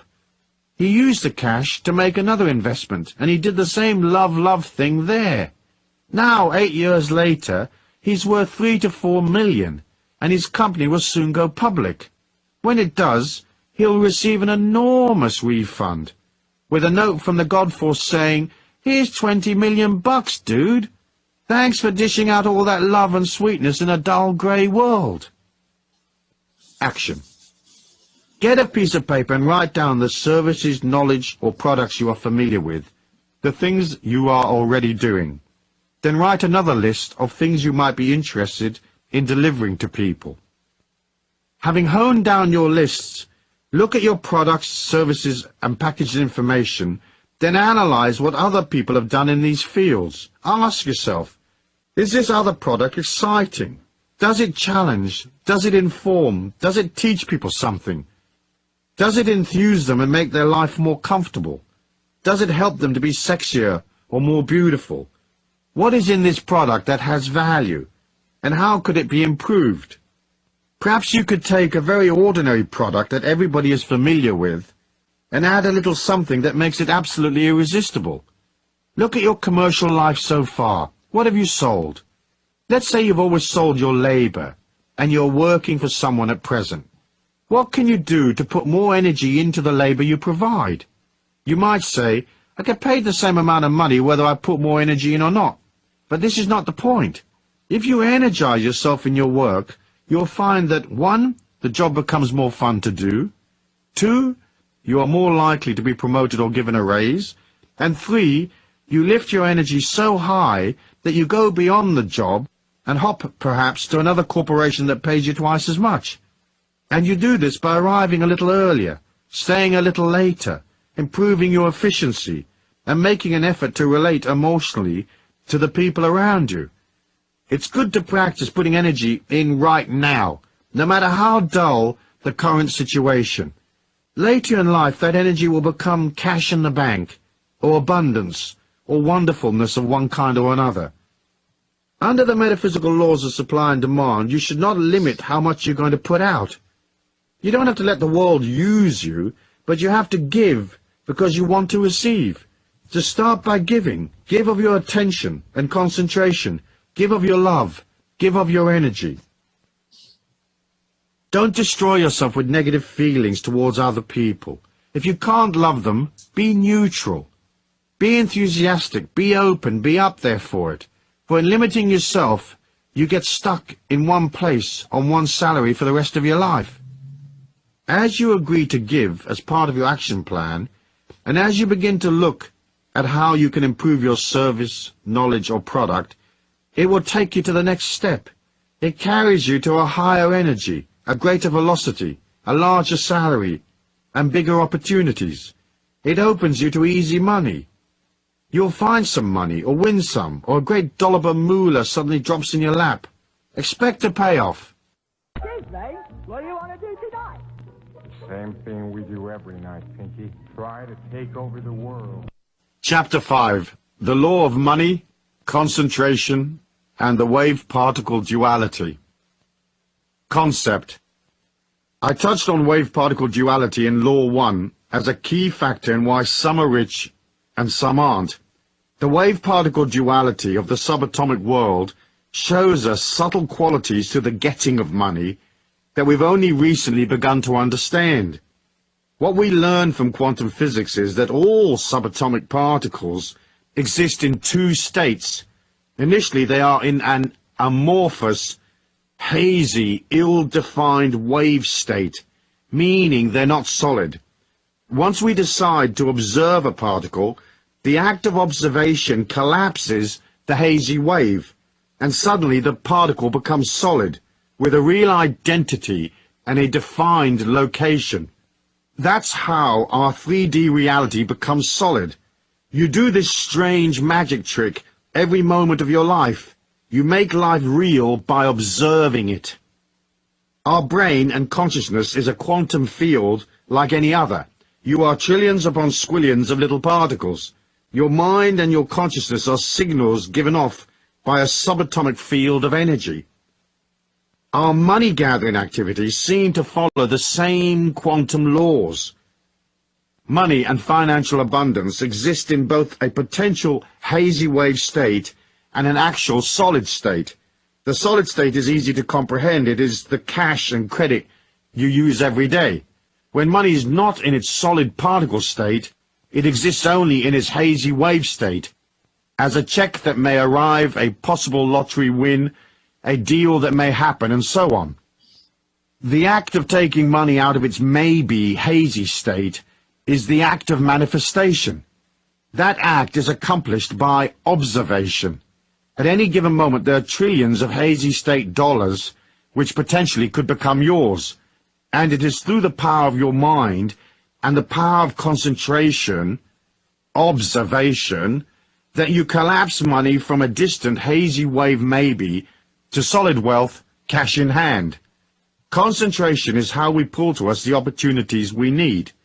Yet we have been taught that concentrating on money is evil, or at best it is a rather undesirable trait, a bit greedy and egotistical. In Europe, children are taught that wanting to make money is close to satanic. The first thing to do is concentrate on the abundance you do have. Make it solid and real by acknowledging it. It's easy to overlook the many things we are granted. Oxygen, the blood running through our veins, the food we eat, the people we know, the love we have for our friends and family, the companionships of animals and nature, the warmth of the sun, the sustenance of water, the air and the earth. All these things are around us. They are our temple, so to speak. We have to be grateful for what we have. The concept of the wave-particle duality is the understanding that you will act in one of two ways. In affirming that what you have is abundant, you collapse all the negative possibilities of lack. On the other hand, by being emotional and fearful and focusing on what you don't have, focusing on the problem rather than the solution, you intensify the confusion. You empower the lack, and your chance of collapsing the hazy wave into its solid state become less and less possible. Which takes us right back to, whosoever hath, to him shall be given. The Bible writers were talking subatomic physics when they wrote that. Metaphysics. The metaphysics of the wave-particle duality are slightly more complex. It lies inside the subtle bioelectric energy that exudes from your body. This energy, often referred to as your subtle body or etheric, is where your feelings exist. As I said before, you are a feeling. And that feeling, or thumbprint of what you are, is inside the etheric. So part of transforming the way you handle your life, not just from the point of view of abundance, but your personal power as well, involves developing a solidity inside that bioelectric etheric field. This consolidation of power can come about in many different ways. One of the fastest ways to raise your energy is to be more disciplined, to take time out to exercise, eat well, meditate, pray, take time to develop order, and time to establish a positive expectancy, to see your life flowing. All these things will raise your energy, but more than anything else, you have to begin to oscillate at a higher level. Oscillating at a higher level is opening yourself up to the light and the abundance of the God force that is in all things. So enter a meditative state and feel the light moving through your subtle body. Keep your meditation simple. See the light coming into your heart chakra, into your throat, and then on up into the center of your forehead. Feel the light streaming down through the crown at the top of your head. Know the light is everything, that you are everything, and that you are the light. You can therefore be everywhere. But once the concept of I am light is firmly established in your mind, you exit the finite world of the ego personality and enter the infinite world of your spirit. Now you are enormous, everywhere and eternal. Now feel the whole of this planet inside your heart. Visualize the planet Earth as a small entity that is orbiting your heart round and round. In this way, what you're saying is, I am bigger than life.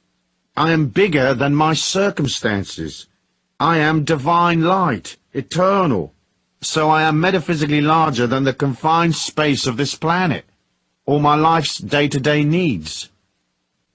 It's a matter of standing astride the whole planet, like a huge colossus with the earth at your feet, knowing that you are in control of your life, and that there is a magic and a power all around you that will bring you endless rewards. You don't have to understand the mechanism of how it works. All we have to do is know that it does work. Deepak Chopra says in his book, The 7 Spiritual Laws of Success, inherent in every intention and desire is the mechanics for its fulfillment. Intention and desire in the field of pure potentiality have infinite organizing power, and when we introduce an intention in the fertile ground of pure potentiality, we put this infinite organizing power to work for us. The trick, therefore, is to keep your energy pure so that your potential remains fertile. If life is swamping you emotionally, if you feel timid and unsure, the subtle energy you project doesn't go forward. In fact, it collapses back on itself, which is why in troubled times people often say, "My God, I feel like everything is collapsing around my ears." This is the sensation of your subtle etheric closing in and coming back to protect itself because it feels weak, much like a small animal who huddles in a corner when a predator attacks. Express your energy outwards. You don't have to be perfect to be confident. Know that you are light, and know that you can move your energy to any distance across the earth plane. You can touch people and pull opportunities from tens of thousands of miles away. Distance is not involved when you live at the level of the divine light of God's abundance. There is no distance. so there is no limit to how far you can reach or how well you can do. The infinite nature of energy has within it the mechanics for fulfilling your dreams. That's certain. We watch it happening every day. Action. As part of concentrating on money, you will need to take some money action. Money doesn't move of its own accord. If you drop a $100 bill in the street, there it stays until somebody picks it up, or the wind blows it. Similarly, abundance involves you moving towards opportunities. It is in the act of motion that you generate energy, and as I have said previously, money and energy are the same. So each day, take one defined, concerted action which will assist you in your money-gathering activities. Plan out the deal, print the brochure, attend the conference, whatever it takes. Action, action, action. Lots of it. Meanwhile, continue to do things that help strengthen your feelings. As I said in one of my books, you can go to the most expensive hotel in town and just sit in the lobby and have coffee. But you have to move towards the thing you desire. You have to join in your feelings so that the abundant world, which you are entitled to be a part of, is not something strange to you. It is not hazy, unobtainable, or laced with negative energy. As you move towards abundance, walking in and out of expensive shops, having a coffee in the Grand Hotel, buy the financial papers, even if you don't already get them. Most stock exchanges have visitors programs, so go visit the exchange, even if stocks bore you silly. Join, join, join. Become comfortable with the idea that you and abundance are not separate and different. You are money, and it is you. Gone is the hazy wave. Now comes the solid particle you manifest through concentration. You have to think in terms of the potential for abundance as a natural part of your energy, your subtle body. As you take action, it's like water going from steam to ice. Action is a manifestation of power. You have to have power in order to collect money from people. So it's vital that you now reinforce your affirmation of abundance by taking action. Taking action doesn't have to cost you anything. You can walk in a field of wheat and notice how much wheat there is, or you can walk down an expensive shopping street saying, "Wow, these clothes are really beautiful. When the time is right, I will acquire as many of them as I want. Aren't they lovely?" Take actions, any little action, for it's not necessarily one particular action that gets you the money. They all act as affirmations that you will help yourself. The real money may come from somewhere else. Via action, opportunities go from possibilities to probabilities and into reality. Then you can haul them round to the bank, clunk them on the counter and say, "Hey, this used to be a hazy wave. Now it's a check-style solid particle. Please be so good as to credit it to my account. Thanks."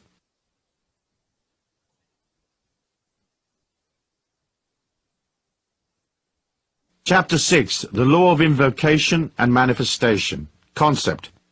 First, there was the Word.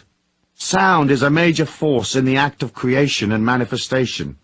It's another part of the mysterious mechanism that moves our thoughts and ideas from the hazy wave state to solid reality. We have to invoke our desires, call out to the universe.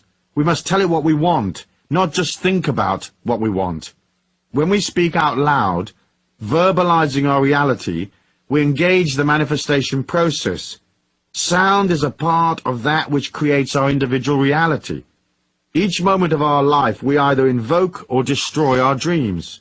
We call upon it to become a fact, or we cancel our previous instructions. When the shamans of old called for rain and suddenly it pissed down buckets, everybody thought it was a great magic. But people didn't understand how the process works. In fact, it was only ever the power of invocation with a little bit of help from the shaman's connection to the nature spirits. Invocation is like dealing with a mail order company. You call the clerk on the 800 line and invoke your order. Send me this, send me that. So begin to state your needs out loud as fact. For example, you might be having a coffee with a friend and you'd say, "A great financial prize is about to descend upon me." And they might ask, "How is that?" And you answer, "I'm invoking what I know to be true. I know it is true because just by invoking it and believing it to be true, I transfer my idea from a hypothetical potential universe reality to this 3D reality. As I invoke, I create what I need. So decide what you want and invoke it. Don't waffle or daydream. Don't voice any maybes, uncertainties and doubt. The universe at large can't get its infinite head around wishy-washy doubt. Either something is or it isn't. Be firm, be certain, be absolutely definite.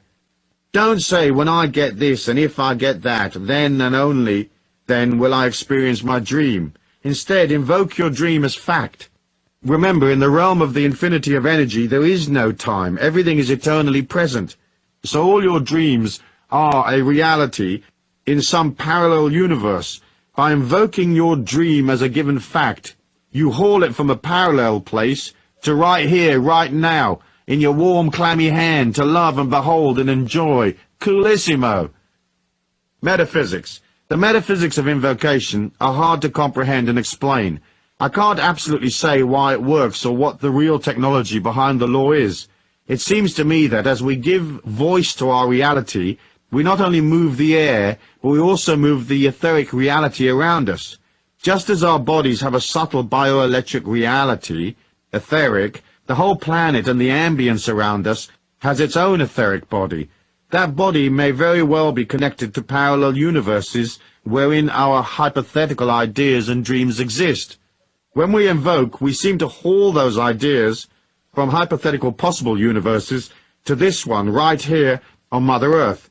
The important thing is to believe in what you are invoking and don't voice any depreciating ideas. Keep your dreams safe. Guard its holy and sacrosanct nature by not trashing it with negative waves. Don't engage in idle chatter and thoughtless remarks. If you say this situation is a nightmare, you invoke terrible spirits to visit you at night. If you say it's dreadful, you establish fear and dread in your life. If you say something is a pain in the butt, be prepared for a hemorrhoid attack. Don't moan, and don't allow doubt and disquiet to diminish your life and its power. If you're worried about something, keep it to yourself, and don't vocalize it as fact, for that solidifies it. Work instead on the solution. Voice that solution as fact. Everything can be changed.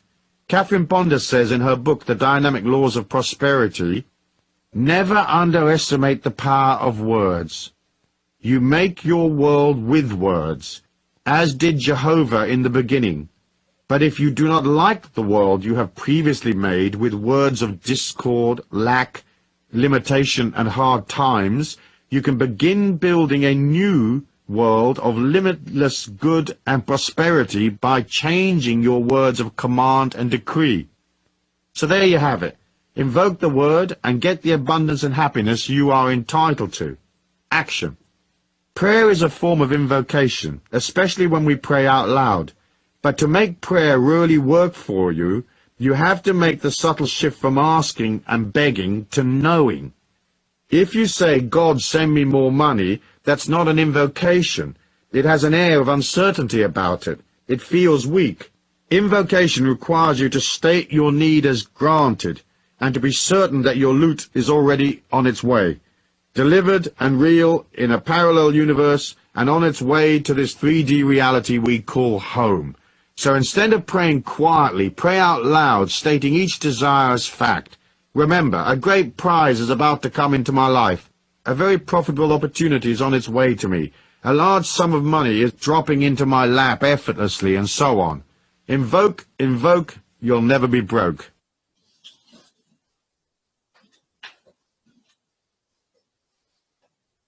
Chapter 7.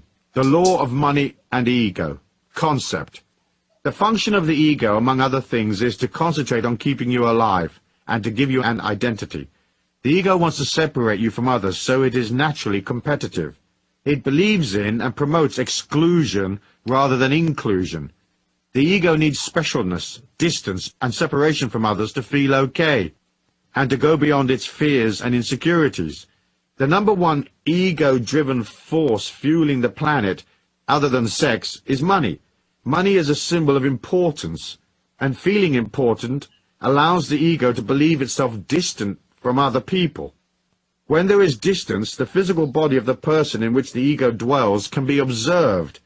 As I said in Law 5, at a subatomic level our reality exists in a hazy state. It's nowhere and everywhere, It's only when you observe something that it becomes solid. So the ego likes to establish observers. It's one of the ways the ego controls you, keeping you edgy and stiff and in prison, brainwashed into accepting its ideas. It's difficult for most to understand how that stiffness and fear causes them to miss opportunities. Unravel the baggage, shift your mind about the need for importance and specialness, and suddenly you are free. After all, what you really need is a happy, liberated, creative life. Seeking admirers and observers is for the weak and insecure. You're not a performing dog, acting out, hoping for attention and a tasty morsel. It's degrading and debilitating, and spiritually it's rather ugly. There's no greater abundance than the abundance freedom offers. To unshackle from the ego's manipulation of you is to transcend. It's a hair's breadth from total enlightenment. What is the point of being enormously wealthy if you're neurotic and scared? What is the point of being famous if it means you create for yourself a luxury prison of sadness and loneliness, surrounded by yes-men and minions, but without the company of real friends who love you, who accept you unconditionally, people you can love in return? As I said in The Trick to Money is Having Some, money-making is not a serious business. It's a game that you play. At first it may seem that it is a game you play with forces outside of yourself, the economies of the marketplace, so to speak. But as you proceed, you discover it is actually a game you play with yourself. Detaching from the seriousness of money involves moving from ego-oriented ideas to a spiritual comprehension of money. Once you are no longer separate from the rest of the world, and you've joined the infinite self within, you're back in the divine light that connects us all. You see the evolution of the earth plane as a combined evolution of all the souls upon it. So rather than grabbing and pulling to make your assets and valuables separate from everybody else's, you realize you are a part of everything, and everything is a part of you, which means, of course, that everybody's money and wealth becomes your money and wealth. This helps you enormously, because it opens you up to the possibility of receiving large amounts of other people's money without having to actually do any work, like winning a lottery, finding money in the street, coming upon a fantastic money-making opportunity or whatever. Poverty is established by the separation the ego creates. It is the root of poverty consciousness, if you like. By becoming a part of all things, you create an abundance consciousness. Seriousness is a disease of the ego. Life isn't really serious. It's just a short journey. Yes, there may be pain, anguish, and other negative emotions in your life, but those negative emotions are generated by contradictions of the ego. The ego wants life to go one way, and circumstances come along and contradict it. Our journey on this earth plane, when viewed in its spiritual context, is a completely positive experience. Seriousness warps your life and disconnects you from your childlike self. The creative power inside of you is childlike, and creativity equals money. If you deny yourself access to the child within because you're too serious, you also block your connection to the divine light and your feminine self. Every creator who's any good uses their feminine side to create with. Whether a scientist working on a hunch, a painter working on the interplay of colors, or a musician dealing with the juxtaposition of notes and chords, the feminine principles are soft and they appeal to human feeling. In fact, creativity is the only evidence left of our societies once they've come and gone. We don't remember the businessmen of Rome, or the various generals that fought the Trojan Wars. Even the kings and queens of old are fairly uninteresting. What we value is the art, the architecture, the feelings of bygone societies, what they believed in, what they did, the art they left behind, the Colosseum, Versailles, paintings, books. Those are the things that have meaning, and so they last. We remember the yin, because it is through the yin and softness that the God force is expressed. So if you're a little too serious, lighten up, dude. Try to make light of life. Embrace its childlike beauty. Being too grown-up is a serious and painful experience. Don't mess with it too much. Metaphysics. The metaphysics of money and ego are simple to understand. You are an oscillation of energy, a feeling. If having and not having money is linked to your ego's perception of itself and your overall perception of your self-worth, your emotions will be on a roller coaster, and that will affect your subtle body. When things go wrong, the check bounces, money's not flowing, your energy will drop. You'll feel defeated, weaker, and less than before. If you're locked into the ego's perception of life and things go wrong, it can make you unwell. Somehow you have to come to the metaphysical truth of your divine specialness. This is not a specialness that you poke in people's faces, but a silent specialness. It is the act of accepting the infinite beauty within you. Then the ups and downs of money are irrelevant.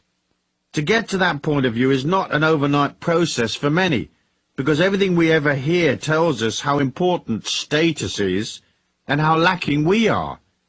All advertising is there to remind you of what you haven't got. Its function is to stimulate the desire by subtly showing you an inadequacy. Often advertising uses subliminal fear mechanisms. You don't want to be fat, do you? And therefore rejected by others. So buy these special foods. You don't want wrinkles, do you? And therefore be lonely and unloved. Rub this useless cream on your face. You want admirers, don't you? Buy this glitzy car that will fall apart in 2 years. Advertising also stimulates debt. Debt is a form of leaning. A bit of debt, manageable debt, is okay. Lots of debt topples you over. It takes you into fear and negative emotion, which affects your etheric energy. Once the etheric starts to wobble, you have less protection from outside forces and psychic intrusion, and you may experience even more fear, get depressed and so forth. The way the government and the media play to the ego is an insidious control trip. It's designed to make you a prisoner. The only defense you have against TikTok's bombardment of you is to detach.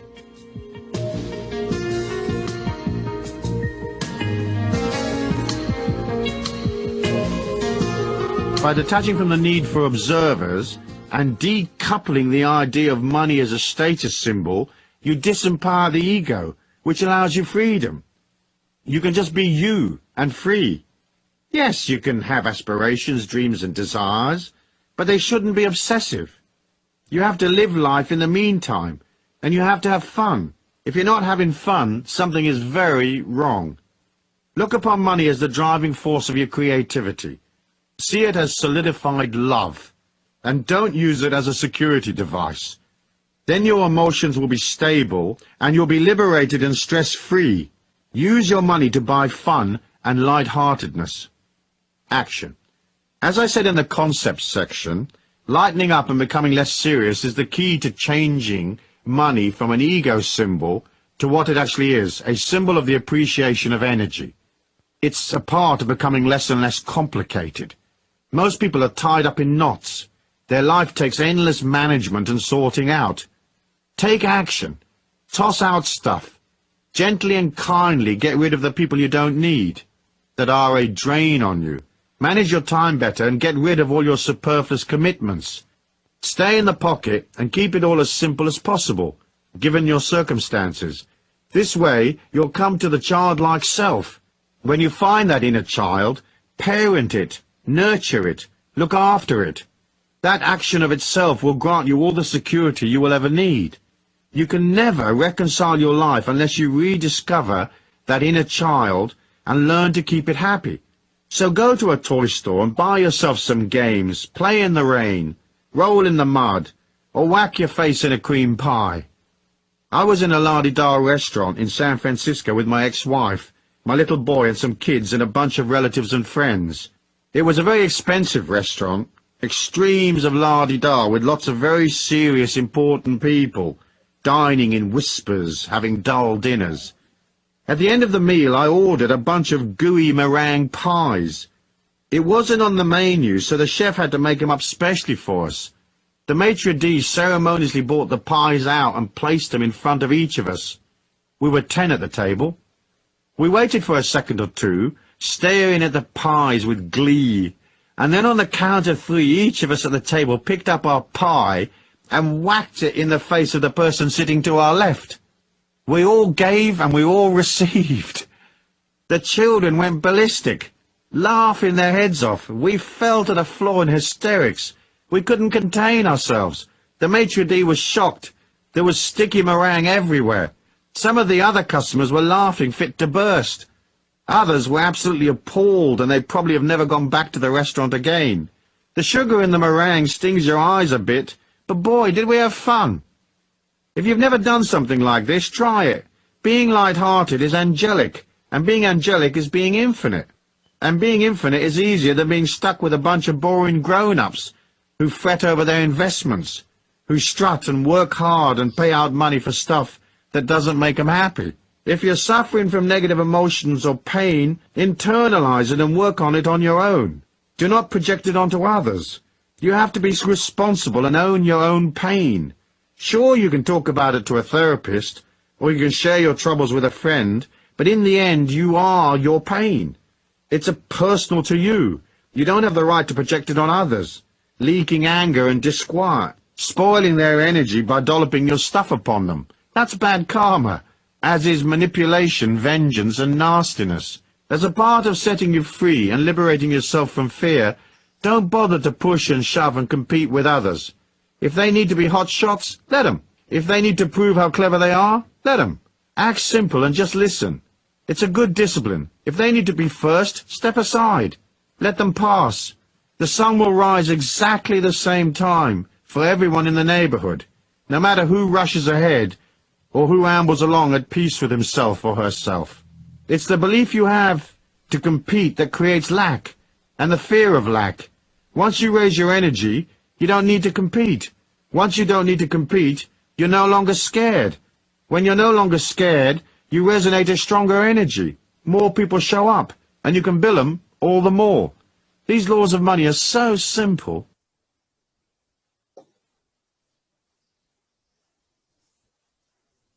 Chapter 8. The Law of Giving and Receiving. Concept. People get confused about giving and receiving because they wonder how much they should give in order to receive. Sometimes they wonder if they are receiving a fair share. But the concept is easy once you look at it from the point of view of emotion and not money or chattels. The way to ensure that you will always have enough is to forget about the money and concentrate instead on giving of yourself emotionally. That is, supporting people, putting out energy, being there for others. People are scared and insecure, and they need emotional support. They need protection. It costs you nothing to give it to them. To do so, you have to put aside your problems and worries.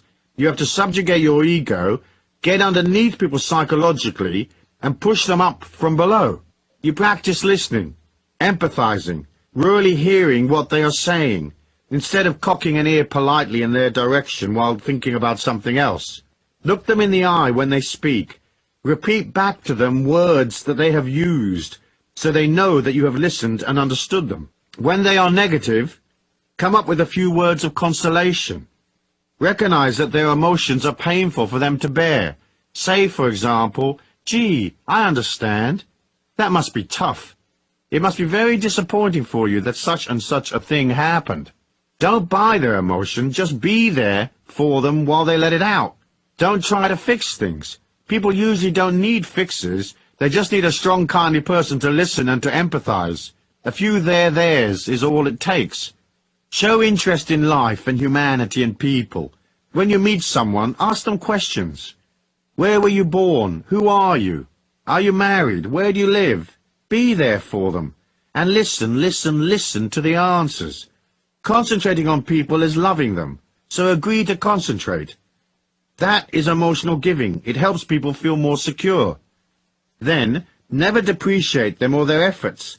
At best, you might suggest in a non-threatening way some other course of action, one that might be stronger, more likely to succeed than the course they've embarked on. Never trash people or dump on them. Never say things that might hurt them or scare them. Always try to keep them safe. Make these laws of giving a part of your code of living. You will fail, as we all do, and you'll get annoyed and lose it. But keep trying, for in the end, you have to fall in love with life and yourself. And falling in love with humanity is one of the ways you learn to love yourself. It's the first hurdle in the giving game.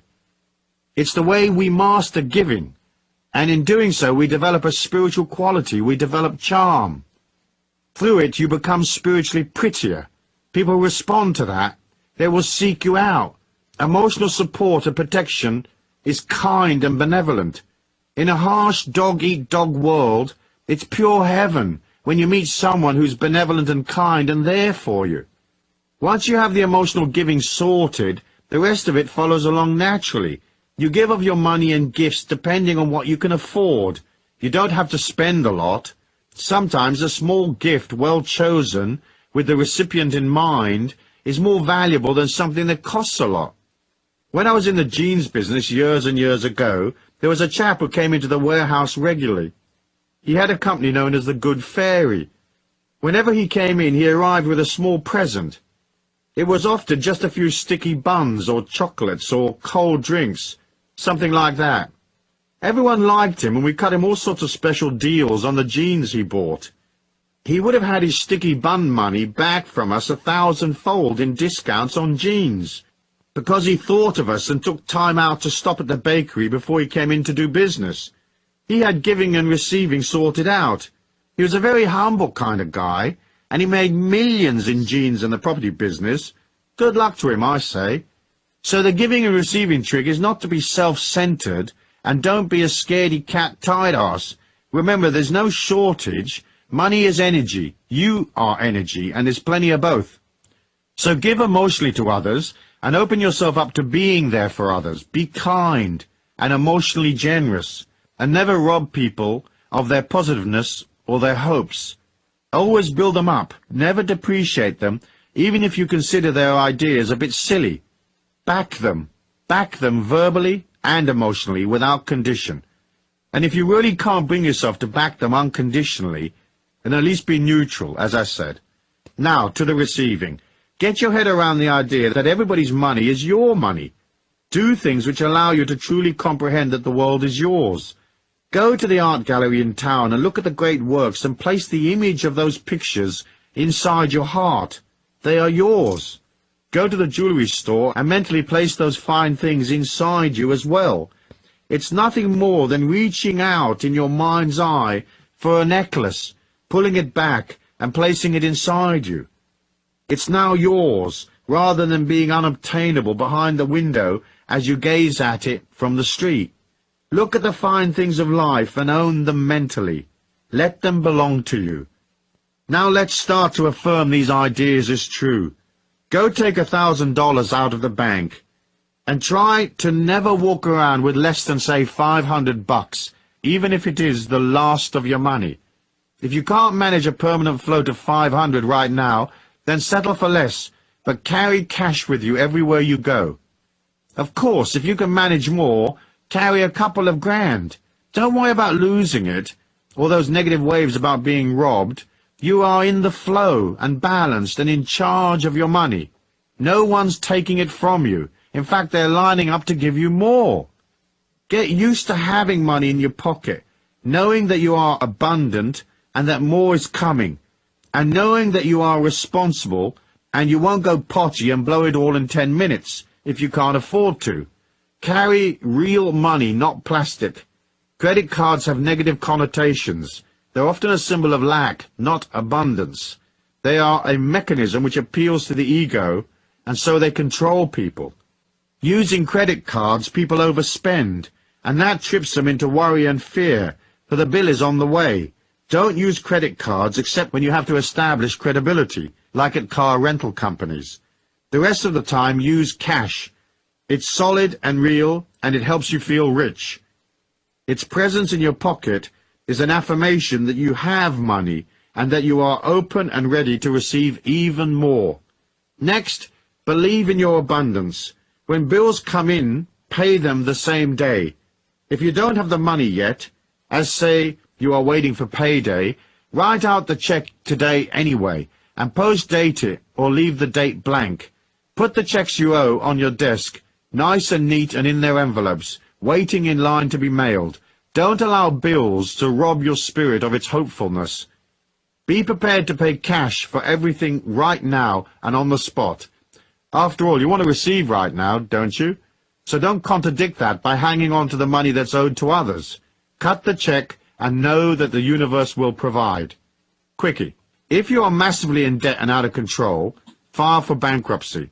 Get rid of all the old money aggro and tell your creditors and the universe that you're sorry for mismanaging your life and for denying people their rightful payment. Then never accept credit again. I went to America as an illegal immigrant with very little cash. It didn't take me long to rack up a whole load of debt. That obligation and the weight of the emotion it caused me slowed me down a whole bunch. One day I decided to sell everything and pay off large chunks of my debt, even though it would leave me with no assets in hand. I decided to pay all new bills in cash the day they arrived, or, because I traveled a lot, within a few days of my getting back from a road trip. Then I did a deal with the people to whom I was in debt, and they agreed to monthly payments. My biggest creditor was a sweet man called Bob. I owed him $55,000, so I sent him 55 $1,000 checks. Every month his money went through, and eventually I didn't owe Bob a dime. He got it all back. I made the information that I wasn't going to live in the emotion of lack anymore, and that even though I didn't have enough to pay all my old debts, I was ready to reform and simplify my life by creating no new debt. In addition, I agreed with self to work especially hard to settle my old obligations. Doing this changed my financial situation around. It took me several years to get it all sorted out, as I was originally over $400,000 in debt. But in the space of 5 years, I settled everything, including paying an ex-wife $100,000. In addition to paying my debts, I made and saved several $1,000,000. Make the affirmation that you are abundant enough and disciplined enough to go to a cash basis, paying for things as you go. Soon your whole outlook changes. You go from desperately needing to win a little time for your bills to being serene and at one with your money trips. Suddenly this mind shift clicks the universe at large onto your side, and you're now coming from strength. That solidity pulls money to you more and more. Of course, you first must go past your resistance to letting go. It's weird how it all works. I reckon it's your fearlessness and self-discipline that affects the change. I should also remind you that, as part of your affirmation that you're open and worthy to receive, you'll have to practice accepting what is offered to you in life. I deal with this idea a lot in my other books, so I won't dwell on it here, but let me remind you of the rule. First, whatever gifts you're offered, no matter how useless or grim the gift might be, take it. Never refuse to receive. Worst way, you can always give that dreadful vase to someone you don't like. Second, never refuse money from anywhere. If a friend offers to pay for dinner, let them. Be gracious and thank them and tell the universe, thank you for paying for my dinner. If a person wants to pay you for some inconsequential act, accept, and never walk past money on the street without picking it up, even if it's just a small coin. Humble yourself and stoop for it. It doesn't matter what others think. You can't put out the message that you're too proud or too uptight to receive free money. The universe doesn't know the difference between a dime and a million. If you refuse the dime, the universe thinks you don't want money, so you collapse your chances. Accept all that is offered to you, even the mucky coins in the mud. Make it a rule never to refuse anything that comes to you for free. Metaphysics. The metaphysics of giving are silent and centered around the projection of your etheric subtle body. When you express hope and cheerfulness, when you are expressing outwardly emitting energy, your etheric is like the sun. Remember I said that negative energy makes your etheric collapse in on itself. The more you get used to projecting outwards, the longer your etheric reach becomes. It's an inner reach. So give silently. When you pass a person in the street, mentally reach out and touch them in the heart, and silently project the thought, love. Or project admiration for them even though you don't know them. Back them. Believe in them. Project goodness, hope and positivity. If you see that they are upset, project the thought or word serenity or calm. If you see them angry, project peace. Don't judge them. Know that they have some inner issue unresolved, probably from a long time ago. Love them even if they appear a bit ugly. Make it a rule never to pass a person in the street without projecting some kind of silent goodwill. Now, if you're coming out of the Tokyo Underground in the rush hour and there's 60,000 people there, don't mess with trying to get them all. Pick a few here and there and leave it at that. Otherwise, energy-wise, you'll be on your knees. But keep projecting silently for the eventual healing of everyone on the planet, silently touching people you pass without them knowing, like angels touch us in our sleep, without us being aware of their presence. That's the metaphysical giving sorted. Let the receiving come in from the inner worlds. As you displace energy out from yourself out into our external 3D world in a positive silent way, you automatically pull more from elsewhere in the inner worlds. It comes to you as you project out. It also comes to you in the night while you sleep. The energy coming in is pure spiritual light, and so you will feel more energetic, or will have more stamina. Sometimes the light comes to you containing information. A thought goes off in your head, and suddenly you realize you need to buy $100,000 worth of aluminum futures, and so you act on that intuition and you buy them. Eventually everyone else decides intellectually that aluminum is a good thing, and the price goes up, and you got the inside tip weeks ago. You cleared your position, and you're at the beach projecting the word relax to the vacationers who pass by, healing them bit by bit, one at a time. In the world where most everyone projects uncertainty, some make a living of projecting fear, and governments have whole ministries devoted to sustaining fear, it's a cool little whiz that knows how to turn his or her energy the other way and give out security. It makes you different, silently different. The energy builds over time, I promise. Action. One of the best actions you can perform in relation to giving and receiving is to keep a gratitude book. I understand Oprah Winfrey recently picked up on this idea and she's been talking about it on TV. I haven't seen the show, but here's the technique in case you don't know it. You keep a journal of all the things you are grateful for. You write in it every day as a discipline. Oprah suggests 5 things each day. It's a way of pulling abundance to you. In the act of being grateful, you are acknowledging your abundance. The fact that you have to take, say, 5 minutes to write your journal each day means you are observing your blessings, so you make them more real. Your mind projects more satisfaction and less lack, and so more good things come to you.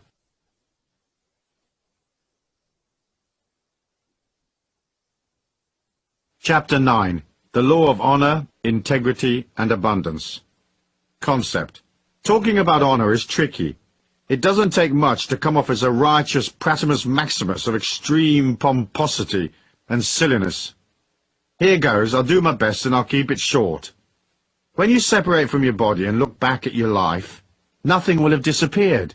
I've been in those worlds via the trance state, and the OBE, the out-of-body experience, and the near-death tube. And what I tell you is correct. Though each one experiences their life's overview slightly differently, you won't want to look at stuff if it is gruesome. If your life has been one of manipulation, inflicting terror, nastiness, rip-offs and so forth, the moment of your spiritual overview is going to be an extremely painful experience, unless of course you change things now. You can metaphysically and spiritually rewrite your history by seeing your mistakes as lessons, understanding that the God force is full of compassion, and realizing that each of us falls into the dark through our weaknesses and fears. In addition, the people who have been affected by any darkness you projected had a metaphysical responsibility. They must have projected or sustained their own negative energy for you to show up. Or at least they must have had options and they didn't take them. Of course, in the case of children who are abused, they don't have options because they're born into negative situations. If darkness has been a part of your life, you can perform a spiritual overview and healing while alive. First, you have to ponder your dark side and agree to let it come out. as it is usually repressed deep within. Then, when you're ready, take yourself off for a couple of days on your own, someplace remote and quiet, stay in silence and fast, meditate and pray. Allow the impact of your acts to come upon you, and once you've looked at that, all you have to do is own it. That is, you will have to see how you were responsible. Owning it is accepting that you inflicted the pain on others, and you have to see how it must have felt for them as they became scared or sad because of your actions. Perhaps you killed them off because they lost hope, or perhaps they died not because you killed them literally, but because you stressed them out so much they passed away from other maladies. You use your 2 or 3 day quiet period to look at your dark side, to process and acknowledge your hatred and antagonisms. You agree to come to an act of contrition and to atone. Contrition and atonement sound serious and biblical. One imagines balls of fire cast down from above while Sodom and Gomorrah burn in the distance. It's not quite like that, because a universal compassion kicks in if you do it right. Contrition is feeling sorry for your stuff-ups and owning them, and atonement is doing something about them. We all have darkness inside of us, so you don't have to feel especially guilty. Yet you can't get to the light without passing through the dark. The idea that you can escape it completely by just being positive is metaphysically unsophisticated. You can certainly avoid it for a bit, building light and energy as you go, but in the end it is always there. You have to tackle it one day. Rudolf Steiner called it the guardian of the threshold. I always imagined the guardian as a monster on your path, who knew all of your weaknesses and could play upon them. It would eat you if you didn't have the courage to face it. Even the most saintly person has a dark side. If they say they don't, they're a saintly person with quite a lot of BS and denial, and that of itself can be dark. Even Jesus had his 40 days in the desert, processing his shadow side, being tempted and so forth. As your energy grows and grows, and as you become more and more light, you have to come to honor and integrity, for the expanding light within you attracts the dark forces that hang around looking for weaknesses, looking for ways to use to their own ends the power you are creating. Now, people usually believe they have no dark side, or that they have already processed it, but that is not often the case. Many have simply repressed their dark side deep within so it's not obvious. Simultaneously with this process, you'll want to be 100% correct in your future dealings with people, so all your future financial dealings must be honorable. You will have to be completely fair and honest and 100% correct with people. Next, you have to have honor in your feelings. That means living in the truth and expressing that truth and not being covert. We are trained as children to use covert ways to get what we want, and so we don't see it as dishonest, but it is. Our world is very dishonest, and our leaders encourage dishonesty by setting bad examples, by lying, by being corrupt, by using a political sleight of hand to sustain power. People come to believe that being dishonest, covert, sneaky and manipulative is normal. It's not. It's very dark. Being on a power trip is also dark. That power may come from your physical strength, or it might be a financial, political, or military power. Sometimes we become experts at wielding sexual and emotional clout, tormenting others with our control over them. Almost all power is abused. That's how we learn. We have to become strong inwardly and outwardly, without misusing the power we have. It's very hard to get it right, and most of us err. Some lust for power. They get off on emotionally or physically capturing others and maneuvering them. Bad karma. We are also taught to lie, exaggerate, and obscure fact. We lie by omission, seeking to sustain one image while living another. To the student on the path, all of these are traps, and they have to be sorted out. For when you lie, it is to yourself. When you cheat, the same. When you manipulate, you create a prison for yourself as well as your victims. In the end, everything you do is to yourself. There's only the oneness, so all acts are self-infliction. Metaphysics. The metaphysics of honor are simple. You can't hide from the truth, so you have to let go, humble yourself and look at the truth, and fix the bits that are less than best. Each of us has fear, hatred, and antagonism. Each of us cheats emotionally, financially, or sexually. We each have our transgressions. You rewrite your history by looking at that. Perhaps it may result in you suffering a dark night of the soul, but it will pass as you grant yourself forgiveness. Gradually, the power of the infinity within you bathes you in a new light, and you're made whole. In this way, you complete your act of contrition. Action. Atonement is the act of making good. So you can go back and pay off, if you can, the people you cheated. You apologize if you have hurt people, or you atone by charitable acts and good works. Perhaps you can't repay those you owe, but you can make a donation to some cause from which they might benefit.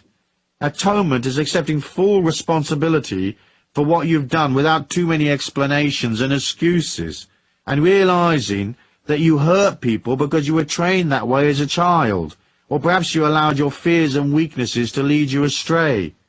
Then you vow that you will act lovingly and kindly to others for the rest of your life. You follow through consistently over a period of time, making good the hurt that you have inflicted. I don't think it's enough to just feel sorry and to say sorry. Sometimes you have to do something concrete as well. You can make all the money in the world and you can buy all the experiences possible and live a rich life, but a life without honor and integrity is completely worthless. So as a part of your abundance affirmation and the setting up of a new energy in your life, include the correctness of honor if you've not already done so. Live your life impeccably, on every front, financial, emotional, sexual. And if you exercise power, be benevolent, very benevolent. Chapter 10. The Law of Love, Compassion and Money. Concept. Most people can't get their head around the idea of money, love and compassion being linked together. The idea that money can be a symbol of love seems odd. We are so programmed the other way. Here's how they are linked. It'll help you see it all in a different light. There's a psychological war that goes on in us humans between self-hate and self-love. It's a part of another battle that persists. The energy war between living and dying, building energy and depleting energy.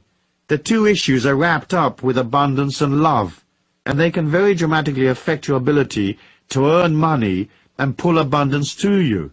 Here's the concept. You start pre-birth as an infinite spirit in a spiritual dimension. There, the spiritual memory of what you are is eternal, and so you have existed in some form or another since the beginning of time. Suddenly, the spirit energy that is the real you finds itself inside a little body, trapped there for life, collecting new experiences. The act of coming into the body is one of descending, leaving the magnificence of a domain of spiritual light and entering into solidity and restriction, physical restriction, and emotional difficulties, the restriction of a dysfunctional family maybe, poverty, disability, whatever. It's a sacred and humbling act to accept such a learning experience. It's an act of love, for the restriction will force a consolidation of energy. It will force that spiritual energy to go from hazy wave to a solid particle body, and it will have to take on psychological impediments which will help it learn what it is like to be a human. Those impedimenta are not real to your spirit identity. They are borrowed from others who have lived before. They were part of the global mindset at the time of your birth, and so they are imposed upon the spirit. They really don't belong. The spiritual infinity within you can't be shamed, dysfunctional, unwell, hurt or injured, for it is a spark of the Christ consciousness. People often wonder why a God that is all love and compassion can allow pain and suffering. But it's easy to see that the spirit, the one you actually are, doesn't do any pain and suffering. It remains always in a state of grace, a state of complete positiveness, even if it is collecting painful memories which the ego experiences. At the time a child becomes a mature being, it has downloaded the negative waves of its culture and the global mind. the collective mind, if you like. Your job then is to work your way out of that and return to the real you, that spark of the Christ consciousness within. That's the seminar, transmuting the negative into compassion and love. In other words, you are busy recreating your spiritual identity here in our slowish particle 3D world. We start with shame. Early in our childhood, we are shamed when people shout at us, get angry, admonish us for not using the potty correctly, whatever. Later we are shamed intellectually as being stupid, or our actions and decisions are invalidated. Then perhaps sexual shame kicks in, as we discover we're not pleasing to other humans as a sexual partner, or we're very pleasing, and we're used by others. Sometimes sexual abuse is forced upon us in childhood. It's all very difficult stuff, this little seminar called life. Psychological shame kicks in as we deal with the peer pressure of our teenage years. You have to be like this to be cool, and if you aren't following the herd, you're ostracized.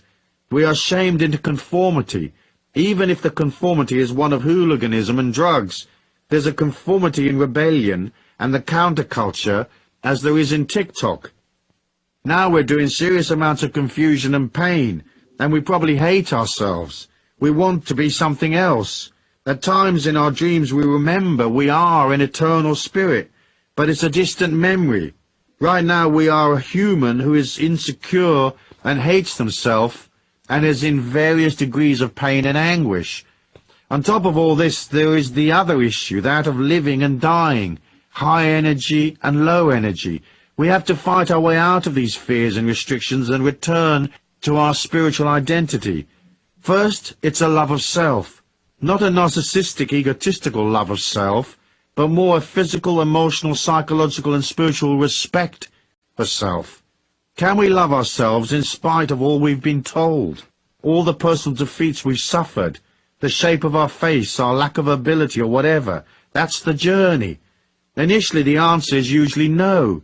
Self-hate kicks in. We anesthetize the pain via drugs, sex and illusions of power, or we use overwork and alcohol to blot it all out, succumbing to our addictions.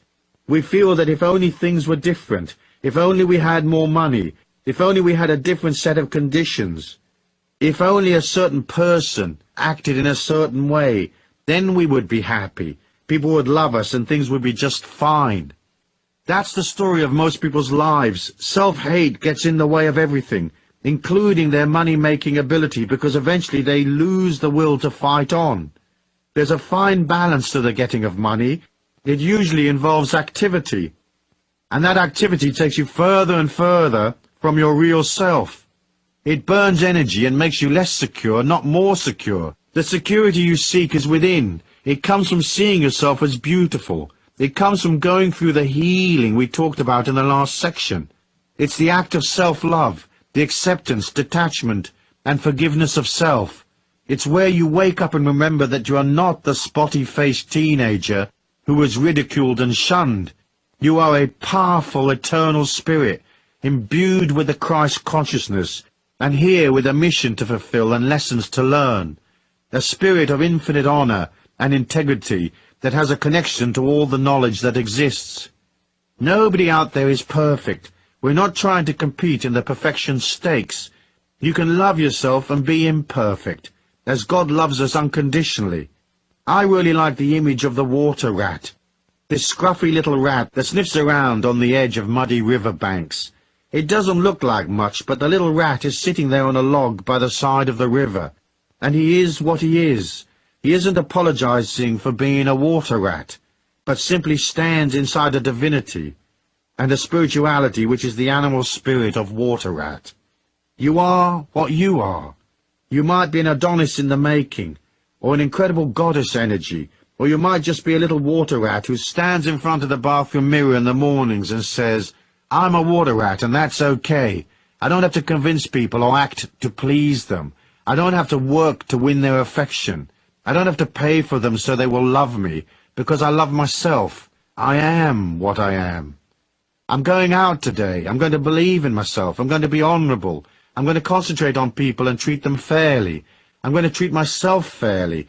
For by nurturing myself, my energy will build, and I will become secure. I know that money flows to security, and away from insecurity, so by being more secure, I will prosper. When you are insecure, it turns people off. To spend money, people have to give away a part of their security. When they make the transfer of money to you, they have to feel solid. They have to feel they're getting something that will make them more, because they're paying out and becoming less right now. So if you're solid and contained and secure, it helps them feel solid, so they transfer their cash more readily. That is why self-hate destroys your money-making abilities. Partly, as I said, because it's hard for you to include yourself, and partly because you trigger insecurity in others, and that forces them to hang on and become tight. By booming out life force, love and strength and fine encouraging words that support people, you express a compassion for people's insecurity, and in the process you become stronger and more abundant. You become a divine paramedic offering people the oxygen mask of life force, dolloping out goodness and strength so they become less fearful. People will respond to that life force, then it's up to you to figure out how you're going to bill them. Money is a symbol of that life force, of its appreciation. Money can be a solidified form of love. Through the transfer of money, we facilitate love and communication with other humans. It offers us a simple system for providing for and loving and nurturing ourselves, and it is one of the ways of expressing generosity and kindness for the less fortunate. Metaphysics. The energy war is a simple one to understand. We generate energy and we burn it. Modern life and its psychic and chemical pollution threatens us daily. The personality is perpetually slightly off balance, slightly scared. We are constantly pushed from love towards fear. So we look for the life force to sustain us. As we fret and worry, we burn more etheric energy and become more edgy. We imagine that making a pile of cash will help us, and so we hurtle out to seek our fortunes. Often we use work to avoid our fears. When we're very busy, we don't have to look deep within ourselves. But soon our lives are real complicated, and it takes loads of our vitality and ego power to keep things flowing. Our energy drops and we become victims of our own self-hate. We become so lost in the false ego self rather than resting in the infinite real self. Gradually we become numb, existing in a vapid and lonely state. It's scary, so we look for someone whose energy we can feed upon to sustain us. But once we start trying to suck energy from others, they're not going to like it. They will respond by fleeing as fast as their chubby little legs will carry them. So as you process your love of self, and as you work on your security by nurturing yourself, you become more neutral, less and less an energy vampire. Eventually you have surplus energy to dish out, and that is how you will develop compassion and true caring for the world and the animals and the humans upon it. Now tell me that money's not involved. Of course it is. For in the getting and dispensing of money you learn the fine balance of manifestation I spoke of in the first law. Through work, money and commercial activity you see how there is an energy trade-off between activity and security, and yet another trade-off between love and fear. Then there's the money lesson and the balance of giving and receiving, and the further fine balance between respect for self, self-worth, and respect for others. How you make money to buy experiences you need in this lifetime, and how you handle the abundance that comes in, will be very much a part of the final spiritual picture you present when your eternal self returns to its infinite homeland, carrying back the memory of what you were in this lifetime. Money, compassion, energy, heart, love, fear, wealth, generosity, meanness, they're all characters on the same spiritual stage. So the trick is to align to the beautiful ones, step away from the ugliness, and accept the gift of your infinite self in the process. Action. The action of compassion and money is the act of becoming comfortable with life's situations and the state of your bank balance. You have to be kind to yourself, and you have to keep your ego in control and accept life. Otherwise the ego will yearn for things and force you to go out to work for it, to buy its stuff to make it feel better. Once you're at one with yourself, you will have compassion for yourself. Then you will, of course, nurture yourself. But you won't have to go shopping to distract you from your fears. As you become more aware, you become more real. Then, by discarding the useless stuff and eliminating unnecessary obligations, you become more balanced and settled, more silent and less manic. You will also have less activity and stress, and you'll feel better, and so onwards and upwards. Do something for yourself every day, something compassionate and kind. I don't mean buy yourself breakfast, I mean do something that is spiritually or physically nurturing. A massage, a fast, a meditation, exercise, rest, play, that kind of thing. For it's in the quiet time that you see the great abundance of this life, and you'll move from the ego's disquiet to the spirit's wholeness, and you'll see that the things you worry about are often not worth the worry. In the quiet time you'll see what has real worth for you and what is just fluff and hype. Once you get real, all your energy can go towards becoming what you really need and want to become. That transformation must be a part of your story in this lifetime. Making money is not enough. You will have to do something that has meaning. You will want to collect memories in abundant settings, but you will also want to be surrounded by love and friendship. You will want to be doing things that you want to do. Yes, that's your story. Put aside the little nitty-picky ego stuff. Start today to act, invoke, and energize the grand plan, for it is yours by right. All you have to do is agree to step up and collect. So accept yourself and believe in yourself. Look the world in the eye and say, I am what I am. And by the way, that'll be $30,000.